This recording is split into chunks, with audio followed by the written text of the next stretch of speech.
We're recording. I have a question. Bryan, I have a question. What's your question? He always says, Well, John, what's your question? Cool, I'm interested in your life. Tell me. We've had like 150 episodes, Bryan, where every couple episodes I'll be like, I have a question, and you'll be like, what's your question, John? And all I'm asking for here is a little bit of consistency. I will volley it back to you. What's your question, John? I don't know if I want to ask it now, because I feel like no one really cares what my question is. I asked. Yeah. Okay, Niamh. She asked. See, now, Bryan, you're going to be so fucking sick when you hear this question and know that it's not directed at you. John, the zipper is hitting off the mic. That's because it's fine. It's fine. But I'll take it. It's on the floor now. Okay. So, you ever go into like a household or like an apartment where someone is like, you can take your shoes off and leave them right there? Yeah. Do you think those people are feet people?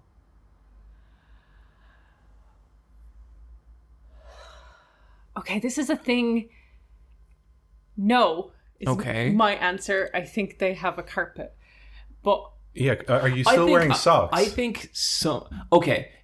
I don't know what happens in the mind of a foot person, but I have to imagine that a de-shoed foot in a sock is a lot more arousing than a shoed foot. what? But you can't see the toes. No, you can't see the toes, but it's the difference between seeing someone in Well, like... some people are just into socks. Like, Yeah, that's a good point. But it's the difference between seeing someone in an overcoat and seeing someone in their underwear, Bryan. You still can't see it all, but you can fucking tell what's you there. can make out the shapes. You can see the individual digits. Yeah, and I'm not saying this is everyone who does this, but would it not stand to reason that it's probably a few of them? Okay, I guarantee there's someone who is relishing it.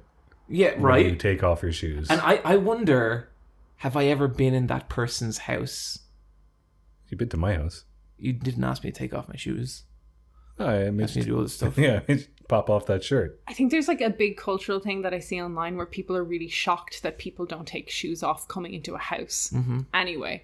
And like, as far as I know, in Ireland, that's not that common. Unless like you're mucking around in a field and you've muddy shoes or something. Yeah, and you come in the back door. Yeah, and then you take them off in the utility and then you go around in your socks. But generally, when you come over to someone's house, you don't take off your shoes. See, we have one friend, Bryan, who Yeah. enforces that rule. And this, and I'm just asking some questions. I'm just like, do you not have like two pairs of runners? Like you're kind of indoor runners and you're outdoor runners. Yeah, but if someone else is coming into your apartment, you're Yeah, not but gonna they're have probably run- like if they're coming over to visit you, they're probably wearing their nicer shoes. And unless they purposely try to walk and shite on the way to your house, like their shoes probably I'm fine. not following you here. I'm not following you. Yeah, You 'cause, could like- step in shit in you could step in shit right now, Niamh. Because like here in Ireland, if it's like a rainy or a mucky day, if you go over to someone's house, you will usually just take off your shoes and Yeah. your like damp jacket and all that and hang it up. But if it's a dry day, you wouldn't usually. No. Unless it's one of these apartments, and that's... You know what? I don't even mind. Like, if this person... If that's what makes their day, I don't lose anything from it. I don't care. You seem to mind But a little. I just want to know. I don't want to know. Yeah, would you rather they were upfront and they were like, I'm asking? I don't know. I it's a just sex feel like thing. sometimes I think sometimes, we bring issues to the boss cast and we hammer it out. And that's what we're doing here. I just like think you think that everyone's kind of in a heightened state of arousal like all the time. Well, that's a little bit of a leap now, Niamh. Well, like They're all horny and they're gonna get you. yeah, like they're inviting people over to the house to so get a sock you view. two just said very different things, and I agree with Bryan. That I think people are going to try and get you. I'm horny and I'm gonna get you.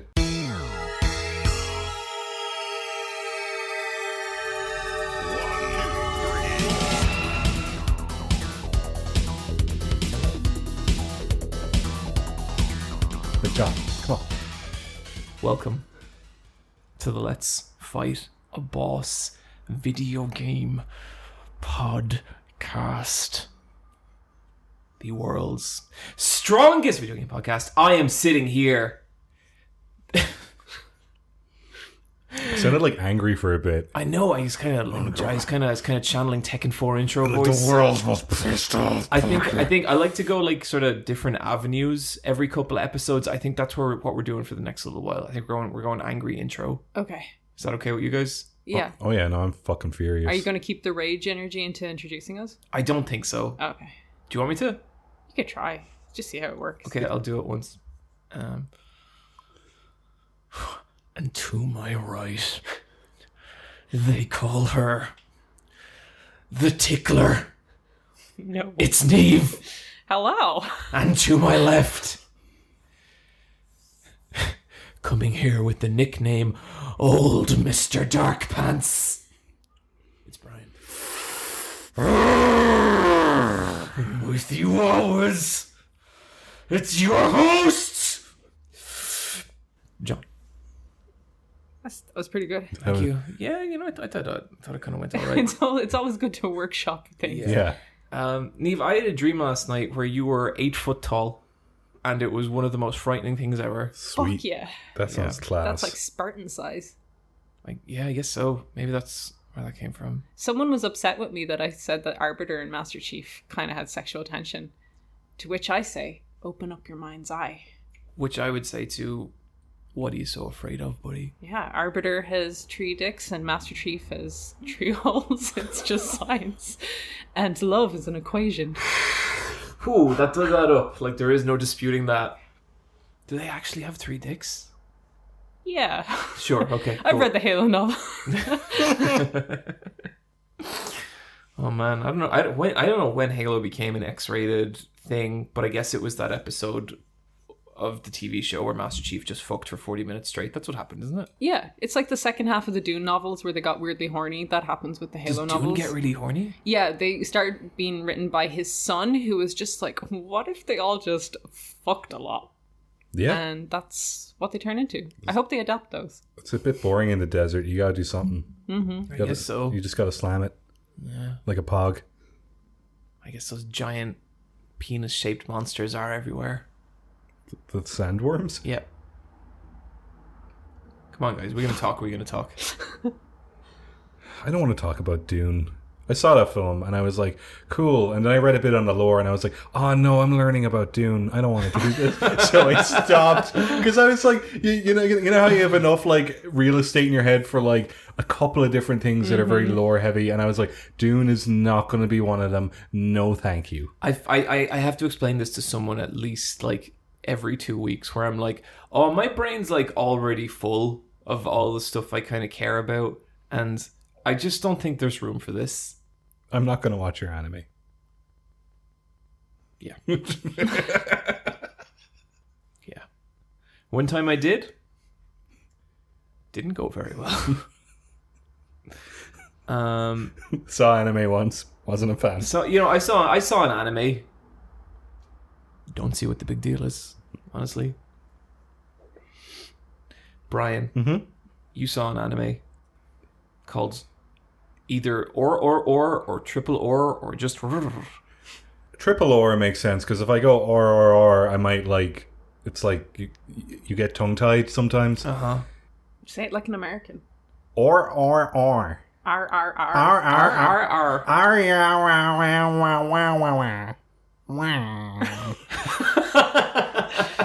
That's our YouTube comments. Now, look. I know most of our audience is American, and I know some people will be offended. But at the same time, that was pretty. Come on now, come on. That's what you guys sound like. That's what Grandma sounds like. Come on. You guys say "or" so funny.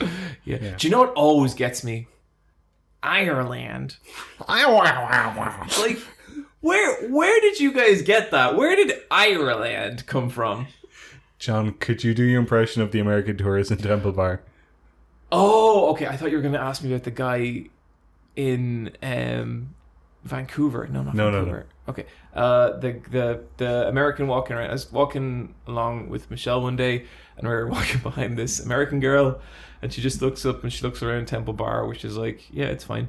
And she just goes, "Oh wow, it's like the most magical place on earth." But who was she talking to? No one. I was thinking of the guy in What Canadian city were we in? Is this the ocular assessment guy? No, that was an Oh airport my year god, I guy. haven't thought about him in like 2 years. I think about that every day. The guy who maintained visual contact. Yeah, he was great. The guy who left his airport and bag in the airport. He was on the way to MagFest. Yeah. He was on the way to Washington. The guy you're thinking about is the guy in Toronto who Okay, had let's do both stories because they're both great. We've told them both on the podcast before, but guess what? Sometimes life is uneventful and we recycle shit. And I'll just say it. There's been several episodes of the Boss Cast where we haven't even recorded a new episode. We just used one from like 4 years ago, and No one notices. The games industry doesn't change enough for it to matter, and no one. I'm going to be honest with you. Somehow, this is one of those times. Yeah, like this could be recorded in June 2022, or it could be like June 2027. It could be the future. Go back and listen to episode 70. It is this episode, including me saying this part, which barely makes sense. Okay, so we'll do the guy who was Canadian, and this was in Toronto, and you heard him outside the hotel room at 2 a.m. Yeah. Just like, I would imagine in a hotel room, you kind of want to like keep it down a little bit, especially at like 2 a.m. Right? So he's in the hallway. Yeah. So this oblivious fucking moron just from out in the hall is like, okay, folks, we'll see you in the lobby around, let's say 6:30, and like just boomed into our room, and I was just like, this fucking guy. Yeah, that guy sucked. And then, do you want to tell the bad guy, Brian? The bad guy was when this was at the beginning of 2020. I think it was actually New Year's Day 2020. And we were on the way to MagFest and we were going to Washington. The security is a lot higher profile because we're going to America. And there was an unattended bag. We would zigzag back and forth in the queue, and Aer Lingus came along and they said, whose bag is this? Whose bag is this? Whose bag is this? They said it 3 times. And then we hear, that's my bag. And it's just, why is he so tall? He was just this very tall, intimidating man who was absolutely full of shit. And they were like, please keep that bag with you. And she walks away. And then he kind of just looks at the floor and goes, I maintain visual contact the entire time.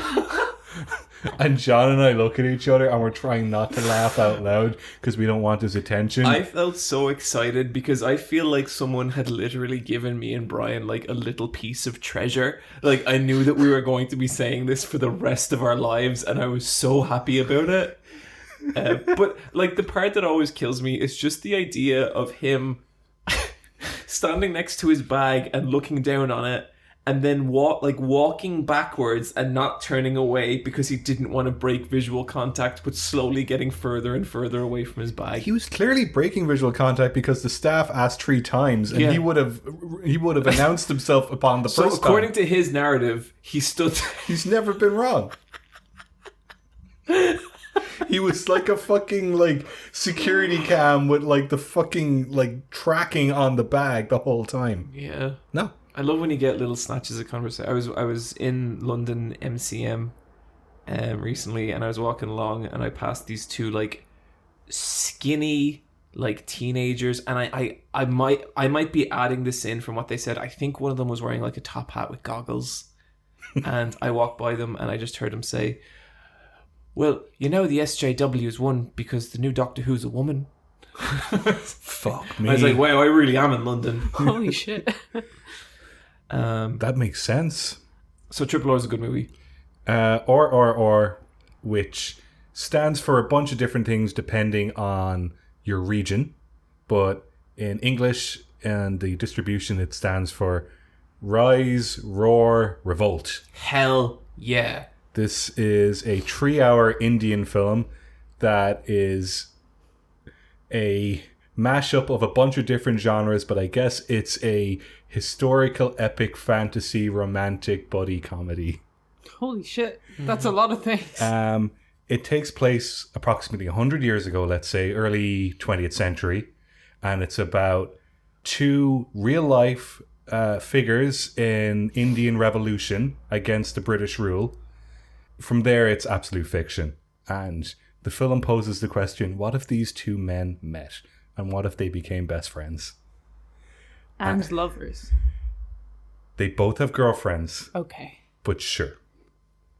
Because there is a bit where they have a dance-off, and there is a smile, and it's a very intense smile. It's like Wisha and Sworn Brothers, where it's like they throw a girl in there just to no homo it, but we know what's really going on. It's absolutely, yeah, and like the story, and so like this is a 3-hour story, but like it's a very simple story, and it's very accessible. I don't watch a lot of Indian movies. I maybe watch an Indian movie every like 10 years, because like I don't know where to start.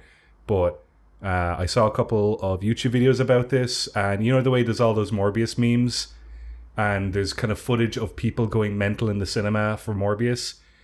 Some of the raw footage of that is actually footage from this movie, because it was in the cinema at the same time as Morbius. I would believe that. I watched, like, Bryan messaged me about this. I watched the first 20 minutes. He's right. So apparently in cinemas in India, people bring confetti and dance during certain set pieces of this film because of how hype it is. Hell yeah. That's pretty cool. And like, It's like every film is the time warp movie. Why is that? Rocky Horror Rocky Picture. Horror Picture, yeah. Yeah, it's definitely, like it's like a big group spectacle. This is kind of like a mishmash of like fighting the British, which I'm like, hell yeah. So it's kind of like Michael Collins or something, except what if Michael Collins had Yakuza Heat moves? Yeah, what Hell if Michael yeah. Collins could body a tiger? That's Okay. amazing. Oh, okay, and so like Body a lion. actually, and like I don't know where to start. It's just about these two lads, and one dude, I guess, is working for the baddies. He's a cop, but there's something more to him, and you find out why he's been a government dog the whole time. But I guess he's kind of like the wolf, but he's also the fire of the story, because whenever he fights, there's fire. Like, that's his element. Okay, so they have elements as well? Oh, yeah? Okay. Is the other guy's element water? Yes. Yes. Beautiful. And so it goes part 1, story, part 2, fire, part 3, water. And then approximately 1 hour into the movie, they say the title of the film. Because at this I love a late title card. because at this point the two men have met each other and they introduce them to each other, and that like sparks off the rest of the film. So the other guy is, what if Mowgli never left the jungle and was just the strongest man in the world? He defeats a tiger with a poison gas bomb. Yeah. But then afterwards he's like thanking the tiger, and he understands He's that, so bummed about it, yeah. yeah, because he's like, I'm a human, I'm not from the jungle, but like I'm here to survive and I appreciate you. That's nice. Yeah. And the two men work together because a little girl from a village gets kidnapped by the colonel and his wife. Can I just say that the depictions of the British in this is just fantastic. Okay. This is really funny. I read up online who the actors were playing the colonel and his wife. They're not British. Brilliant. They're Irish and Northern Irish. Hell Brilliant. yeah. Because they knew that no British person would play a British person that evil. So the wife is from Dublin. Her name is Alison Doody, I think. She has a look to her. Yeah, and like, she's- that is a striking woman. Because I recognize her from other stuff. I think she's in the 3rd Indiana Jones movie. Huh. As the Nazi woman. That's cool. Which checks out. And then the other guy is Northern Irish. I think he's in the Thor films.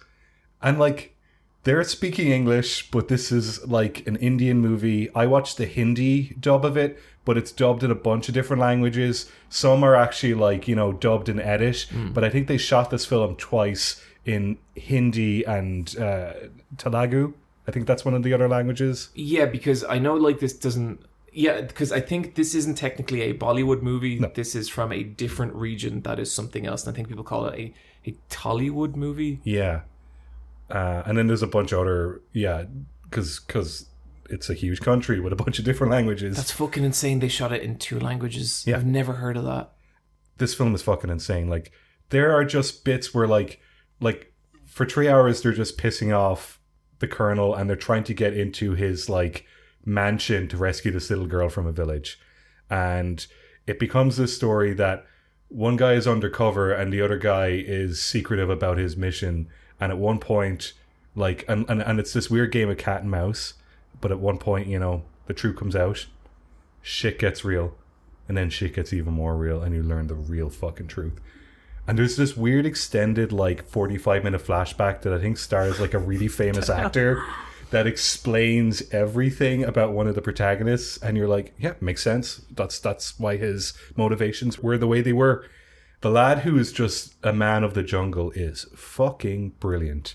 There's one bit where they break into the compound and are trying to rescue the little girl, and he breaks in with 20 wild animals in cages that he just lets out. So it's him running out with tigers, cheetahs, stag deer, like I think there's a boar, there's wolves, and at one point he picks up a cheetah and throws it at a man. Holy shit. That's fucking... Is the CG good in this? Sometimes. Okay. I'm gonna, from what I saw, I'm gonna say no, but in the most delightful way. Okay. The first scene of the movie is like one guy beating the shit out of like literally like 1,000 people. Yeah. And part of the fight scene takes place, he gets sucked into a blob of humans, and then inside the blob of humans he's beating the shit out of like individual people before exploding his way out of the blob. But also he has to specifically arrest that bastard. Yeah. And so there's one dude, like, and he's like, and he's wearing red, so he's really clear to like who he is in relation to all the other extras. But it like, this film is so well directed, and all the silhouettes, it looks amazing, and the action is like the so camera good. shots, the action's all brilliant. It's just fucking zany. Yeah, like it's like watching a live action cartoon or watching anime, but without the outlines. But takes itself so seriously, but in a way that's like amazing. Like, yeah. I don't know how in on the joke the people who made this movie are. They probably are a little. Oh, it's definitely tongue in cheek, but like, it's really sincere. I can't wait to watch more of it. Wow. Like, there's one bit where two men are underwater running towards each other because that's the only way they can do it. There's a bit, like, there was one bit that was a Yakuza Heat move where a character picks up a motorcycle and swings it around like a shield, which, according to Rebecca, was in Yakuza 5. Yeah. I think Seijima did it.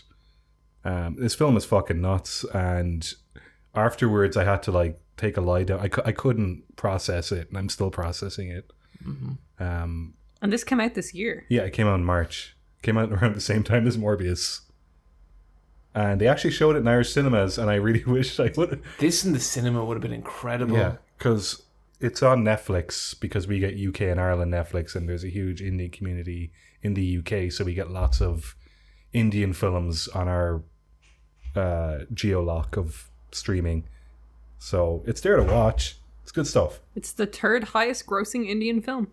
Wow. Apparently it's called or because it has two male leads and they both have the letter or in some part of their name, but then the director also has an or in his name. So it's also about them. Okay. But it stands for a bunch of different things depending on whatever region they're... And it's also because fire has an or in it, and so does water. Yeah. And they do a very extended typographical sequence to point that out. Yeah. It's great shit. Niamh. Yeah. Tell me about the Obi-Wan series. Okay, Niamh's mouth has shut tight, and the corners of her mouth are kind of going up and down. Did you watch the third episode? No, I only watched the first one. Have you? Yeah, I know. I've watched all three. Bryan, stop. Okay. Niamh, you'll have to start using words. Okay, it's not how podcasts work. Okay, we all know I love the prequels. I'm a very big proponent of them, even though they're kind of not great movies. I was very excited to watch the Obi-Wan series because my favorite characters in them are like it's Anakin. Anakin's my favorite character, and I was really looking forward to Hayden Christensen coming back and Ewan McGregor reprising his role as Obi-Wan Kenobi. As Obi-Wan Kenobi. Benobi. I was like, a little had a bit of trepidation because I wasn't into Boba Fett, and Mando season 2 was kind of meh. But Mando season 1 was very good. Mm-hmm. Yeah, it was great. So I was just like, if this is more like season 1 of Mando, this could be great. And like, you see some of the actors talk about there's a story there. It was so great to be all back together. And like, I was just like, okay, cool. And I'm watching this, and the first thing I notice, and this is like, it's the same for Boba Fett, but there's no opening scroll of like last time, like Disney Star Wars doesn't do that anymore, but it has a montage of the prequels to catch you up to. Oh, weird. Yeah, it's everything. It's like a 3-minute recap. Which I was kind of into. I was like, yeah, the recap. Like Rebecca was like, these seem good, and I was just like, like Has Rebecca never seen the prequels? No, she's never seen I the don't know prequels. how she lives with you and that has happened. I'm afraid to show her because I'll have to face up to the fact that maybe they're. But you love like the set design. Like that stuff's not gonna. Yeah, like Queen Amidala looks fucking amazing. The ambition of the prequels is what I love about them, and like you have this 3-minute like flashback, and it's really intense, and it's like really like I was just like, yeah, that is a really tight narrative of two characters, Obi-Wan and Anakin, and where they end up by the end of it, and that like really gets you ready for the Obi-Wan episode. And it's like simultaneously like a very expensive looking show and a very cheap looking show. Obi-Wan is now working at the meat cutting plant. Like there's like, it's a cool shot of like this kind of beached sand whale. I never thought about Jedis having jobs. He's not a Jedi anymore. This is after Order 66, where all the Jedi have been hunted down. Always a Jedi. He's hiding. He's a Jedi in hiding, and he's not used the Force in like 10 years. He's like closed himself off, kind of like Luke Skywalker did. Never mind. And he's like cutting up this whale meat, and like the whale meat, like you're seeing these actors really putting a lot of work into adding weight to the really light foam pieces of meat and stuff, and you're like, oh man, they should have sprayed that down with some liquid or something. But then there's like, he has this CGI camel sighthound thing that he rides around that looks great, you know, and it's just like there's a weird like, it's got a really cool shot where it has the cast shadow like really long on the desert. That looks so good. There's a real like split between it looking really good at times and looking like not very good at times, which is kind of weird. But to get into some of my issues with it, like I knew this was going to, we were going to get straight into, I knew this was going to be a bridging the gap between 3 and 4, and there was going to be, you know, stuff with Obi-Wan, stuff with Anakin, and we were going to get there. But I thought maybe you'd have an episode of kind of seeing Obi-Wan's life, and they do that very quickly. They use repeat shots of him kind of working for little money and living in a cave and watching over Luke. But then they get right into what this is going to be about. Yep. And they show you little child Leia on Alderaan. And she's very Leia-like, which I like her. There's like a lot of criticism about this. It's so small little child actor. Star Wars fans are such freaks. Yeah, well, she needs to fucking do better, Niamh. But I think she's a great little Leia. Yeah, she's great. There is a chase scene where she gets kidnapped. And it is by Flea from Red Hot Chili Peppers. By Flea from actually? Yeah. By Flea from Red Hot Chili Peppers. Why are musicians making films now? Can't stop addicted to the Star Wars. That's a good point. Yeah. Okay. It's Flea, and you're like, it's so distracting that it's Flea as well. And it's like, it's really weird because it's this chase scene where it's a small child, like a 10-year-old, running away from 3 to 5 adults who can't catch her, but have many opportunities to catch her. I would be so bummed out if I don't want to keep saying this sentence. Oh, and like if a small child outran me, I'd be like, I have done something. But like, they like stop her, and it's just like, oh no, she's got away, and like it's like, oh man, like add some more brush or something. It's just a real like. Like, it's the most non-tense chase scene ever because it's so silly looking. Because this kid is, like, going through a fork in a tree, and you nearly expect the guy to be like, I can't get through this fork, and, like, go around the tree. Like, it's just really, like, I really get the feeling silly. that there's an earlier draft of the script where they kind of explain how, like, nimble and kind of, like sneaky she is. Because she's in a tree at the start. And she does the old switcheroo with her mom. But, like, there isn't enough to kind of tell you that she can outrun, like, like pirate men. It's like, I believe she could outrun them if she had like the brush to do it, but with this it was like open plan with like 3 adults It's a being walking like, trail. oh no, she's getting away. But like they kind of had to put that in because that is the entire action that happens that episode, apart from them throwing in some shaky cam for when younglings get shot. Not more youngling death. It's actually a reuse from one of the episodes of Boba Fett from Grogu's perspective. Huh. There's a lot of reuse in the first episode. Yeah. Like all the Tatooine stuff, I was like Like, cool, are we're we seeing talking- Tatooine again. Are we talking reuse footage or just reuse? It's reused footage, but from a different perspective. So it's not footage. I think they would have shot it at around the same time. I don't mind that. Yeah. Then But there is a lot of reuse in this. There's a lot of issues with violence as well, which kind of what to show. So there's the Inquisitors are the people who are hunting down. They're in the employment of the Sith. They're Sith. I don't know. They are hunting down Jedi, and you have 3 Inquisitors show up, and It's really not subtle what they're meant to be as well. yeah. And they are demanding. They've heard stories of a Jedi in the area, and they're demanding this Jedi be brought forward, kind of thing. So they're questioning a whole pile of people, and this woman speaks out of turn. And this is after they've threatened to cut off people's hands. And there's a shot where this woman's hand gets cut off. And just before the moment where this woman would scream, she's gone. She's disappeared from the crowd. You don't see her like fall to the ground or grabbing her hand. You don't see anyone gasp. It's like it's there for the shot of the hand going off, but then it doesn't affect the crowd in any capacity. You don't see this woman again at all. And it's like they can show the hand chopped off, but they can't show the aftermath of violence or something. Sounds like something they did a pickup shot of. It was really, really strange. Yeah. And then that comes up again where they're hunting this Jedi. Sorry for spoilers for episode 1, guys, but we're in it now. I'm sure people who wanted to watch it have watched it. Yeah, like they're hunting a Jedi, and they catch him by the end of this episode, and you see his boots and like hanging, and that kind of boot hanging thing is kind of like general shorthand for they hung him. He's dead and he's hung.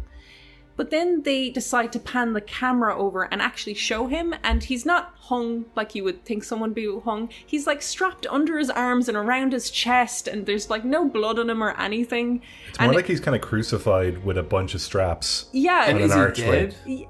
yes, it's like it Implied. suggests it's implied he's dead, but like the boots implied that. But it's kind of like, no, don't worry, he's not hanging. He's being strung up by his arms and his chest. Like he looks like he's wearing a bungee This harness. show feels like a lot of arguments. Yes. Oh yeah, absolutely. Like there's no coherent vision here. It feels like there was a shot before, and then they were like, oh, this is too much, we need to like push it back. But then like the immediate threat of the Inquisitor, one that has like a lot of, I guess, a history with Obi-Wan, or wants to find Obi-Wan specifically, is that they're these kind of scary, like forceful, like people hunting him, and they're a real threat. But then you get shots like this where they're like, we're not actually gonna show you stuff really, and it's kind of like they're trying to hit this balance between child friendly, I guess, and I guess so, yeah. the literal audience for people who would want to watch this probably saw the prequels as children are in their 30s now, so it's kind of like trying to ride that line, and it is not landing for me specifically. It's really half-assed or something, I don't know. It's like it's really strange to cut off someone's hand and then not have any. Like, you're still in that scene, and no one's around this woman. This woman doesn't exist. She poofed out of the scene. She cut off her hand and then got, like, taken away by the Force.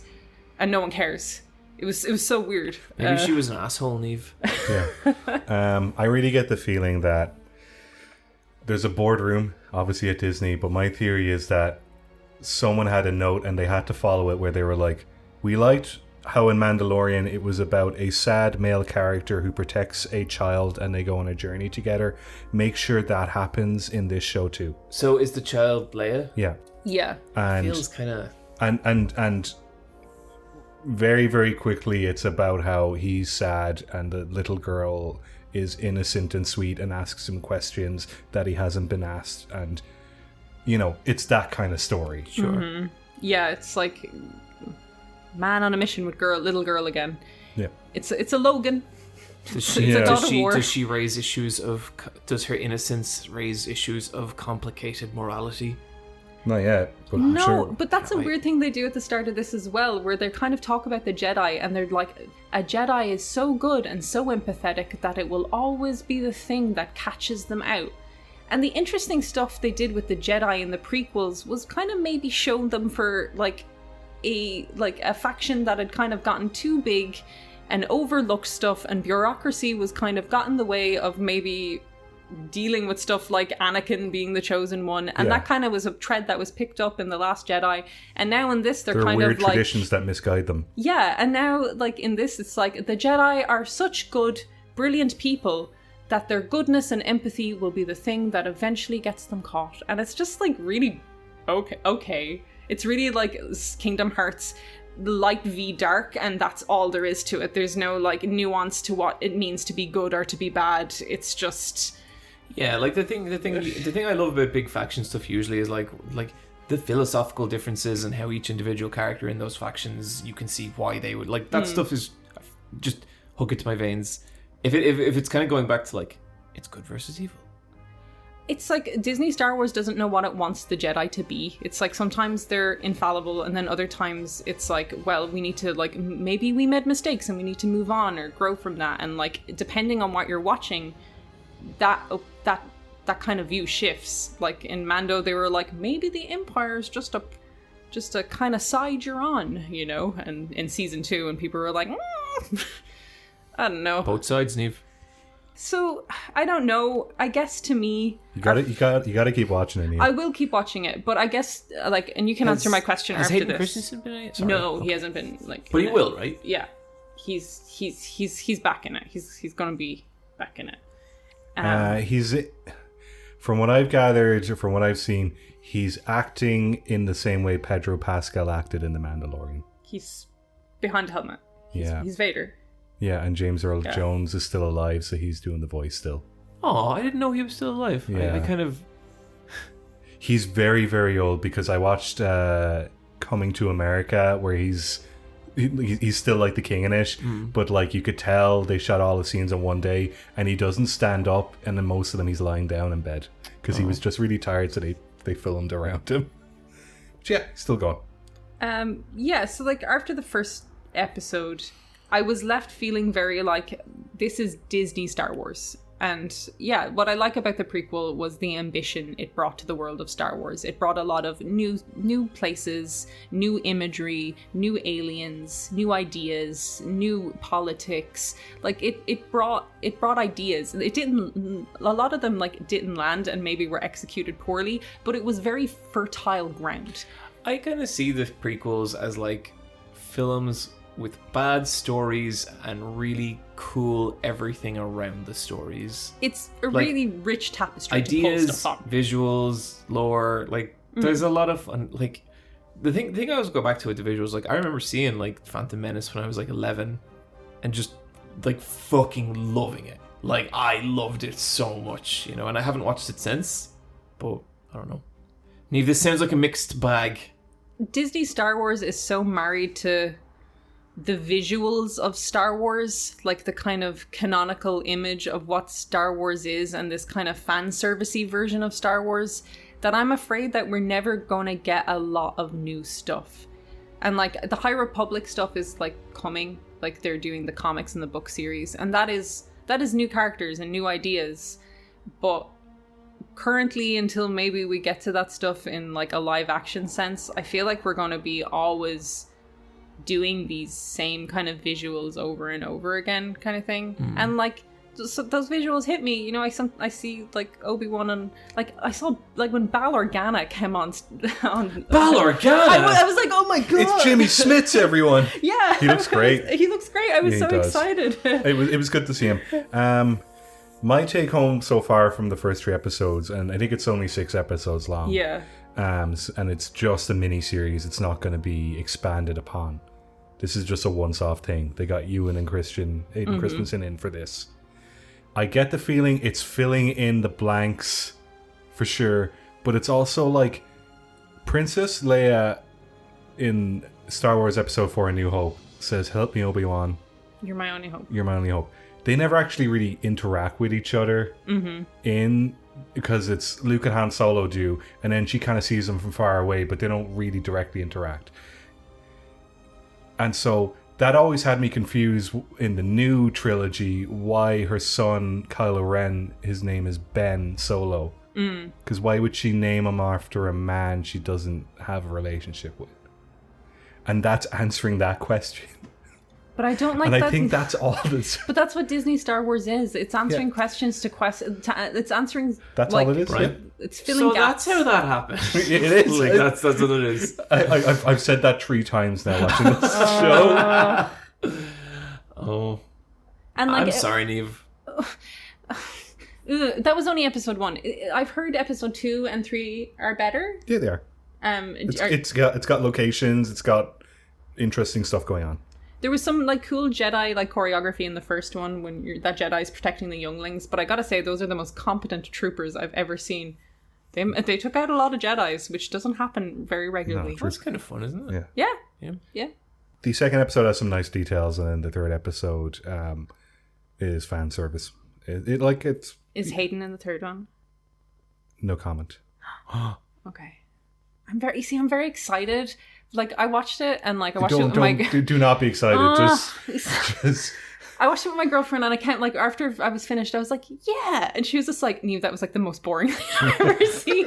And I was just like, and then throughout the evening as like what I was watching kind of like sunk in more and more, I just kind of kept getting sadder and sadder about it, and then I was just like, oh no.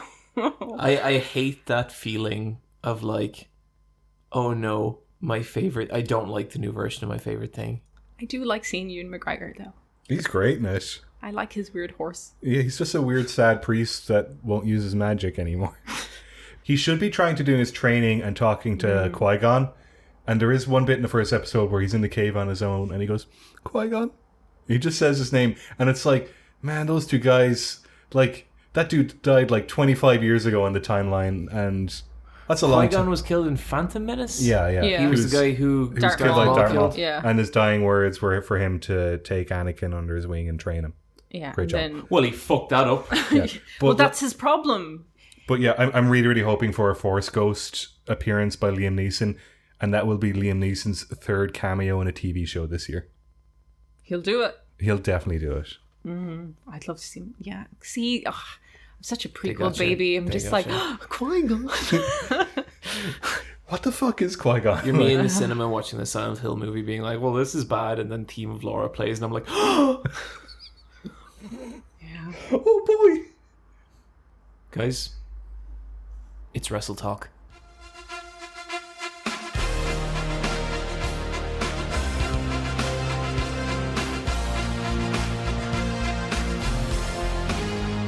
And that was Wrestle Talk. Thank you, John. No problem, Bryan. So we're going to move into strategy talk. Okay. Go on, John. Fuck you. Oh, I got him, Niamh. I got him. So AEW's Double or Nothing happened. You know, I gotta say, out of all the AEW pay-per-views, this was the one I was least excited going into. We'll get into it, but wrestling's in a weird state, and a lot of people have been asking me my feelings on wrestling in general. Someone asked me recently, and I deleted their comments on the Discord by mistake. Whoops. Instead of replying to Couldn't them. find a way to undo it. Spent a good 5 minutes being like, oh fuck, oh no. And to whoever that was, if I didn't write back, I'm sorry. I just get so lost. Despite everything, he's not very good at the internet. That is so true, and people don't realize that. Like, he has lots of numbers. He doesn't know. It's not me. Yeah, like, people, like, when I was streaming especially, people would get shocked about how little I knew of the internet and things. John is like the least online of the three of us. Oh, easily. Yeah, definitely. Someone asked me what I thought of mind goblins. Do you guys know what that is? No. No. That was fucking bad. What is a mind goblin? Do I have to look this up? Nah. No, it's not worth it. It's not very good, but this stream... Oh, it's a song. Hell yeah. No.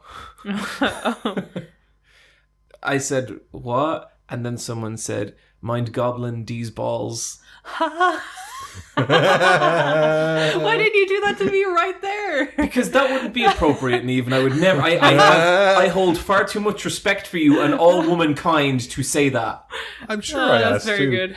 And then like 30 minutes later, someone got me with another one of them, and I recorded. I looked dead into the camera for like 2 minutes, and I gave a speech. I was like, I wake up at 7:30 every day. I sit down. I have a single glass of rice milk and one boiled egg.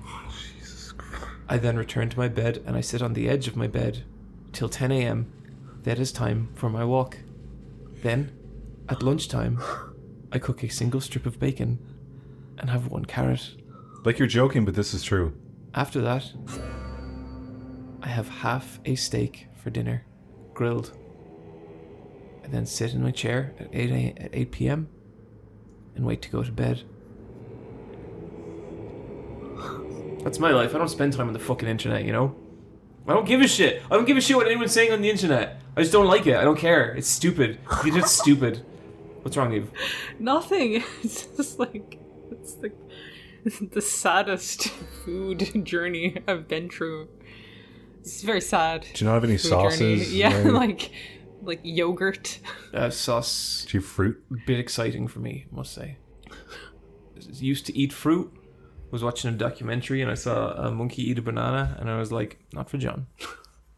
That looks a little gay, Mr. Monkey. Yeah, Niamh, that was it. That was it. I remember one time in college, in the canteen. Bryan, you've told this story on the podcast like 8 times. But Yeah. go for it. One time in college, in the canteen or the cafeteria, whatever you want to call it, John used to bring in his own lunch, and he brought in a sandwich, and he had a sandwich, and then he took a banana out of his bag, and he looked at it and went, "Whoa, that's a big banana," and looked at me, and I had a big Cheshire cat grin, and then he wouldn't eat the banana for some reason. John, this is why you bring your switchblade to school and you cut slices of the banana and you eat it. You gotta have a Pretty blade. good. Yeah. And I could like flick them into my mouth like a Yeah, coin. yeah. Yeah. We should get into knives. You gotta I was thinking we should get into knives. butch up your banana eating. Yeah, that's a good idea. AW double or nothing. We tried to distract him. Yeah, no, go on, talk about the wrestling. So I'm going to talk... Oh, we're gonna talk about you love it. You love it when I talk about the wrestling, Bryan. What did Kenny do? He's injured, Bryan. He's been injured for like... Although a report came out recently, apparently he's never going to be 100% again. And that Aw. makes me really sad. And it's really sad because Kota Ibushi not doing so great either. But maybe more upstairs. Oh. Yeah. Maybe they need each other again. That's what I think. I think they've been away from each other for too long. Double or Nothing. I think the bloom is kind of off the rose with AEW a little bit. I think it's been around for 3 years now, and it's done exceptionally well in those 3 years. Like the fact that we're talking about it after 3 years, that is really impressive. My feeling is that Tony Khan, the fucking billionaire or whatever who owns AEW, who really loves wrestling, I think he still really loves wrestling. I feel there is like a lack of attention or direction with AEW because you have a lot of ultra talented wrestlers without storylines to really prop them up. The storyline in AEW is the same storyline for every feud. These two people don't like each other and keep interfering in each other's matches, but like, what's their problem with each other? What does that problem say about each one of them individually? How does it expose their failings? How does it expose their strength? You're not really getting that. It's just, oh, these two people, oh, they hate each other. There's so much animosity. And it's like, it goes until one person beats the other and then they move on. And Question. So inside WWE and stuff, these kind of moments where you get this character stuff plays out backstage. When I watched the AEW with you, I was kind of surprised that there wasn't any backstage chit chat. There's way more chit chat on TV than the pay-per-views. Oh, I think okay. for the pay-per-views, they're just like, here's the matches. Okay. Like if you watch AEW, it's probably about 1/3 chit chat, 1/3 matches. And they're still Or not 2/3 getting that matches. opportunity to kind of flesh them out as They're characters doing, backstage. They're doing or- it, but they're kind of like, you kind of have to have two wrestlers who really get it. So like CM Punk and MJF really had it because they told the whole storyline about how MJF, was bullied at home and he looked up to CM Punk so much, and then CM Punk abandoned wrestling and therefore abandoned MJF, and all that stuff was great. Yeah. Really, really good.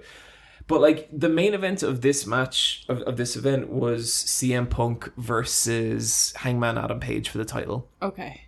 And I feel like immediately you have such a built-in narrative with that, because Hangman was this guy. He wasn't a nobody before he joined AEW, but he was not someone you could ever imagine holding a title in a legitimate way. He would fight in the G1 in New Japan and he'd only get like 2 or 3 wins out of 10. He just wasn't a main stage player. And you could tell they were kind of pushing him that way in AEW from the beginning.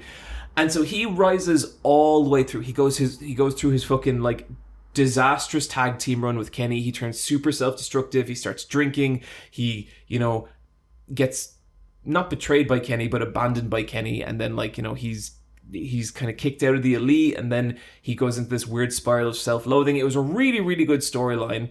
And then he kindly culminates in him believing in himself again. He joins a really nice, friendly cult, and then he beats Kenny Omega for the title in a really great moment. Like, it was cool.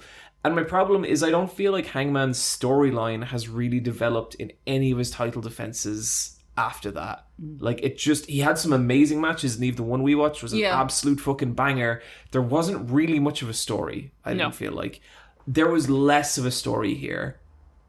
There was this one promo right before Double or Nothing where it was him and CM Punk in the ring, and Hangman had this, and Hangman's improved a lot on the mic, like he's gotten way better, but he had this moment where he says to CM Punk, I'm not defending the AEW title against you, I am defending AEW from you. And I was like, oh, that's interesting. Like, what does he mean by that?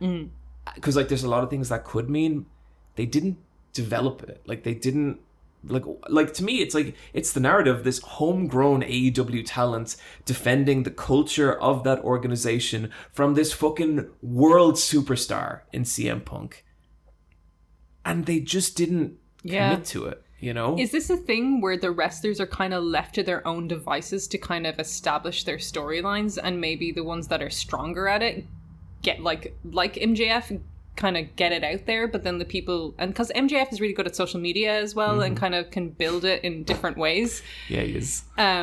Is it like the wrestlers who don't have that guidance? Maybe they have the ideas in their head, but they don't get the push they need. So it's funny because there was actually a guy let go recently, and he said like that basically he's like an indie show wrestler. Bryan, I'm pretty sure we saw this guy at OTT at some point, but what's his name? I can't remember. It's Jack something.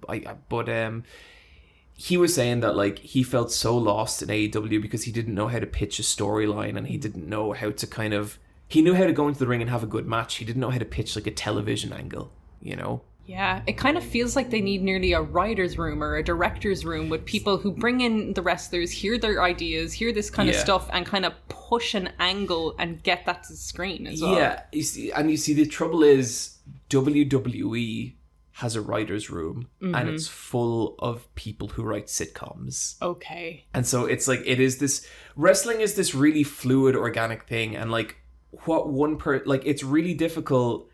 Wrestlers are all at once actors, writers, directors, like even someone like, I always think of Mick Foley back in the day, Mankind. He would like make friends with the camera people, and he would tell them, okay, when this happens, I want you to do this. So when I jump from the top rope and hit the canvas, I want you to shake the camera, which is just fucking fascinating. Like, I feel like AEW has been drifting, and I feel like it's sort of lost direction a little bit, and I really feel like Hangman Adam Page, he should have had a much better run than he did, and he had good defenses, he had good matches, but there was just no consistent storyline to it, you know what I mean? And like I feel like you could have done it, but they just didn't. Like, what I'd love to see now, okay, anyway, the match itself is fine. I think CM Punk has definitely like lost a step, and he's not. His match with Eddie Kingston was great, but it was great because it was emotional, not necessarily because it was like the best wrestling match of all time. This match was good. There were some spots in it that there was this whole thing where they had to do each other's finishers. And I don't know if you remember, Niamh, but you know Hangman's finisher, the buckshot lariat, where he somersaults over the ropes? CM Punk does that, lands flat on his ass. No. Now, that's okay, because that can happen in real life. Yeah. I can make believe that into being part of the match. Yeah. Goes for it again.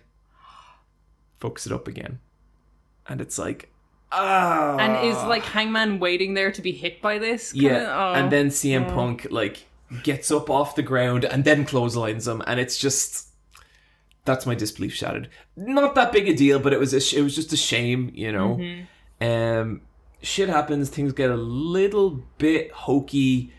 CM Punk hits the go to sleep. He is the new AEW champion, and I think that's the right direction. I'm excited to see what CM Punk does as champion, but after such an amazing build-up for Hangman Page, I feel like his whole title run, I was waiting for his story to kick in. I was waiting for... people keep asking me, when are you going to do the Hangman video? When are you going to do the Hangman video? And to me, it's like, there's half a story there, and I can't do it. And it's fucking weird as well, because MJF no-showed at fan events the day of Double or Nothing, and you don't do that. Like, you really, really don't do that. Yeah. You can show up and be an asshole, but you don't no-show.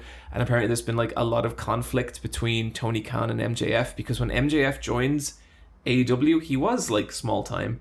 He's now arguably one of the biggest wrestlers in the world. And to me, I don't think there's a better heel than MJF. He's fucking brilliant. And now people are kind of speculating what his future with the company is, and it's tough. It's weird. AEW is in a weird spot. It feels like, just from a creative standpoint, that all these wrestlers have to be all these things. Some people are obviously going to be better than that, and even like in like animation or art, like you have team leads, you have art directors that push you to reach your highest heights and direct that talent. And it feels like that's really missing, which means a lot of really talented people are just kind of not going to get that moment that they should have. It didn't used to be missing, you know? That's a pity. Maybe at the start when it was smaller, those like conversations were easier to have and there was more direction. Okay, you're totally right, because I feel like the other problem with AEW is it's gone from a mid-sized wrestling promotion to now a huge wrestling. Like, their roster is so fucking bloated now that like a lot of my favorite storylines, they might get a segment once every 2 weeks. You know, like I love the House of Black. The house always wins, Bryan. But you know, their storyline has fucking pittered and crawled along, and it's like it's only just got a slight development. And it's like, okay, you know, Hookhausen are brilliant. There's a evil gremlin in AEW called Dan Housen. And I think he used to follow me on Twitter, but I think he unfollowed me. I don't know what happened. It's the Riverdale update. Yeah, fuck. They do endgame numbers, Niamh. But yeah, it's tough. And like, I guess from here, I want to see CM Punk have an interesting title run. I want to see Eddie Kingston beat him for it. I think you give Eddie Kingston one proper run with the belt where he's like, I know this is my last chance. I think that'd be fucking amazing. And then I think you make MJF take it off him. And I think that's what I'd love to see happen. I don't know that it will, but we shall see. Conflicting feelings over AEW. I don't know what the fuck WWE is at the moment. I'm not even going to get into it. They have some good matches at their pay-per-views. It's a bizarre organization. It often feels like a wrestling organization trapped in a time loop of itself. Roman Reigns still very good. That's Wrestle Talk. That wasn't so bad. Oh, sorry, hang on. Bryan, what are your questions? Has anybody brought along an interesting animal? No, I think considering how many snakes Jake the Snake killed, wrestling animals are kind of a bit frowned upon now. So nobody's brought along like a giant cat or anything? No, Cody Rhodes has a husky called the Siberian Nightmare, but he very rarely brings it out on stage because I think it gets spooked. Yeah, the flashing lights would upset an animal like that. Yeah. Has anybody taken a mask off and revealed themselves to be someone that you thought they weren't? A man in the crowd took off a Sting mask and revealed himself to be Sting. Brilliant. The singer-songwriter. No, Brian. The wrestler. Okay, for the rest it's of the my wrestler. life, I am never talking about the singer-songwriter ever. How about in that episode of The Simpsons where he makes a guest appearance? Maybe then. How about when we talk about the production of The Emperor's New Groove? We're never talking about that again. We've said all we can say, Brian. Okay. Does anybody in wrestling like The Emperor's New Groove? I'm sure some. think I so. bet It's a Keith, very good yeah, movie. It's a I good bet film, Keith, I yeah. bet Keith Lee would love it. Okay, Yeah. okay. That was my last question. I just want to know their opinion on an underrated Disney film from the early 2000s. That's Wrestle Talk. I don't. There's no outro for Yeah, wrestling. there's no There's outro, nothing. but I That's feel like just, yeah. Oni, just leave that silence in so I learn my lesson. Strategy talk.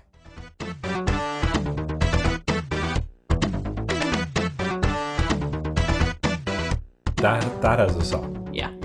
That was Questlog.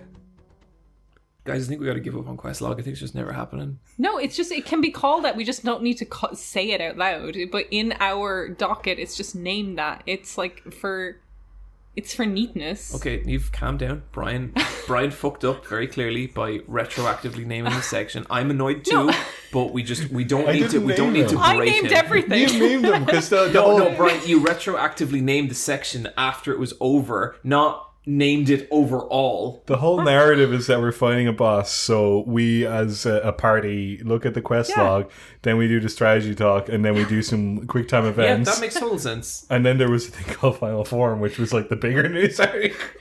No, I think it was where Final we would Form talk was about originally something like more in depth. Yeah, but that was before people listened to us. Yeah. And so Yeah. then we were like, oh shit, these podcasts are going to be like 4 hours if we have an email section. Yeah. as well. And then we take some emails, and then there's some shout outs, and then there's I have some a question. loot I have a drop. question for you guys. Was there like a specific memory of like, oh shit, people are actually listening to us now? It Because was, to me, it's just a smooth gradient, but I bet it didn't. okay, so for me it was, we didn't record an episode, and some dude was like, where's the new episode? And I looked at his profile account, and I was like, that's a human man. That's not a bot. Like, that's a complete stranger on the internet who's pissed that we don't have a new episode out, and that kind of like freaked me out a bit. I think getting our first few pieces of fan art, those were the moment for me. I was just like, oh, people are drawing our likeness. Yeah. What a mad thing. Crazy. Crazy. Sure, it's mad. Send us some fan art of something. It's just, I was on the Instagram for some reason recently, and even just the recent fan art, I was like, this stuff is fantastic. Good stuff. It's good shit. Brian. Strategy talk, video games. Strategy talk, video games, Ocean's Heart. Ocean's Heart. So I've played 2 games, and one of these games I'm going to continue playing. Why'd you laugh, Niamh? I just like the way he like gets it out like straight away. There's 2. There's 2 games. The reason I'm saying there's 2 games is because one of them I'm going to continue playing. The other I'm not. I'm not going to continue playing Ocean's Heart, unfortunately. Ocean's Heart is a indie game tribute to, I guess, Zelda Minish Cap. It's in the kind of pixel art style of that game, and it has the same kind of role that Link has in that game. You play a young woman named Tilia, and she is on a quest to find her sister. I think that was the story. The text in this is a slog. She's trying to find a family member. I think it's her sister. She lives on an island. There's a bunch of islands scattered around. She really looks like Zelda. From Breath of the Wild. She's just dressed in the blue Hylian getup. Call me a hater, but like, stop making Zelda fan games. There's so many. There's so many. Niamh, I get you, and I even agree with you, but you did watch the new Star Wars show. And am I happy? No. Fuck yeah. This game kind of is divided into overworlds like Zelda, and you talk to NPCs and you try and gather information about where you need to go next, and you have pause menu where you can see your kind of mainline quests and your sub quests, which is neat and tidy. I appreciate that. But sometimes you're hand holding and sometimes you have no clue what to do, to the point that you're frustrated. There aren't really dungeons in this game or fun, clever items. There's some spells you use that kind of take the place of problem-solving, puzzle-solving items. but the dungeons in this game aren't really dungeons. It was very hard to stay motivated playing this game, even though the initial charm of it was very nice. I got it on sale, and I just bought it on a whim because the price was good. Was it a Switch game? Yeah, it's on Switch. It's on everything, I think. It's originally Steam. You know how the games come out on Steam and then they come out on Switch. Yeah, you see a trailer for it and you're like, that looks cool. And then you check it out and you're like, oh, I'll play this in like 8 months. Yeah. But yeah, like... You gonna get a Steam Deck, Brian? Maybe someday. Sure. But like... You still gotta get your Xbox, Brian. Yeah. Like... I feel like you keep getting left out because me and Niamh are kind of playing all these awesome Xbox games, and then it's like, you know, we can't bring them up around you because we don't want you to like feel bad. Oh, you can make me feel bad. I don't really give a shit. I'm really missing out on some of these games that you give a go of. I gave a go of Ocean's Heart. Paid for that. No, like the game's fine. I don't know. It's not grabbing me, unfortunately. It also sounds like the kind of game where you feel so dispassionate about it, there's not really a whole lot to say. Yeah, like I don't want to say, like, there's nothing mean I could say about it. Like, it's just, it's doing a good job for the most part in terms of its visuals.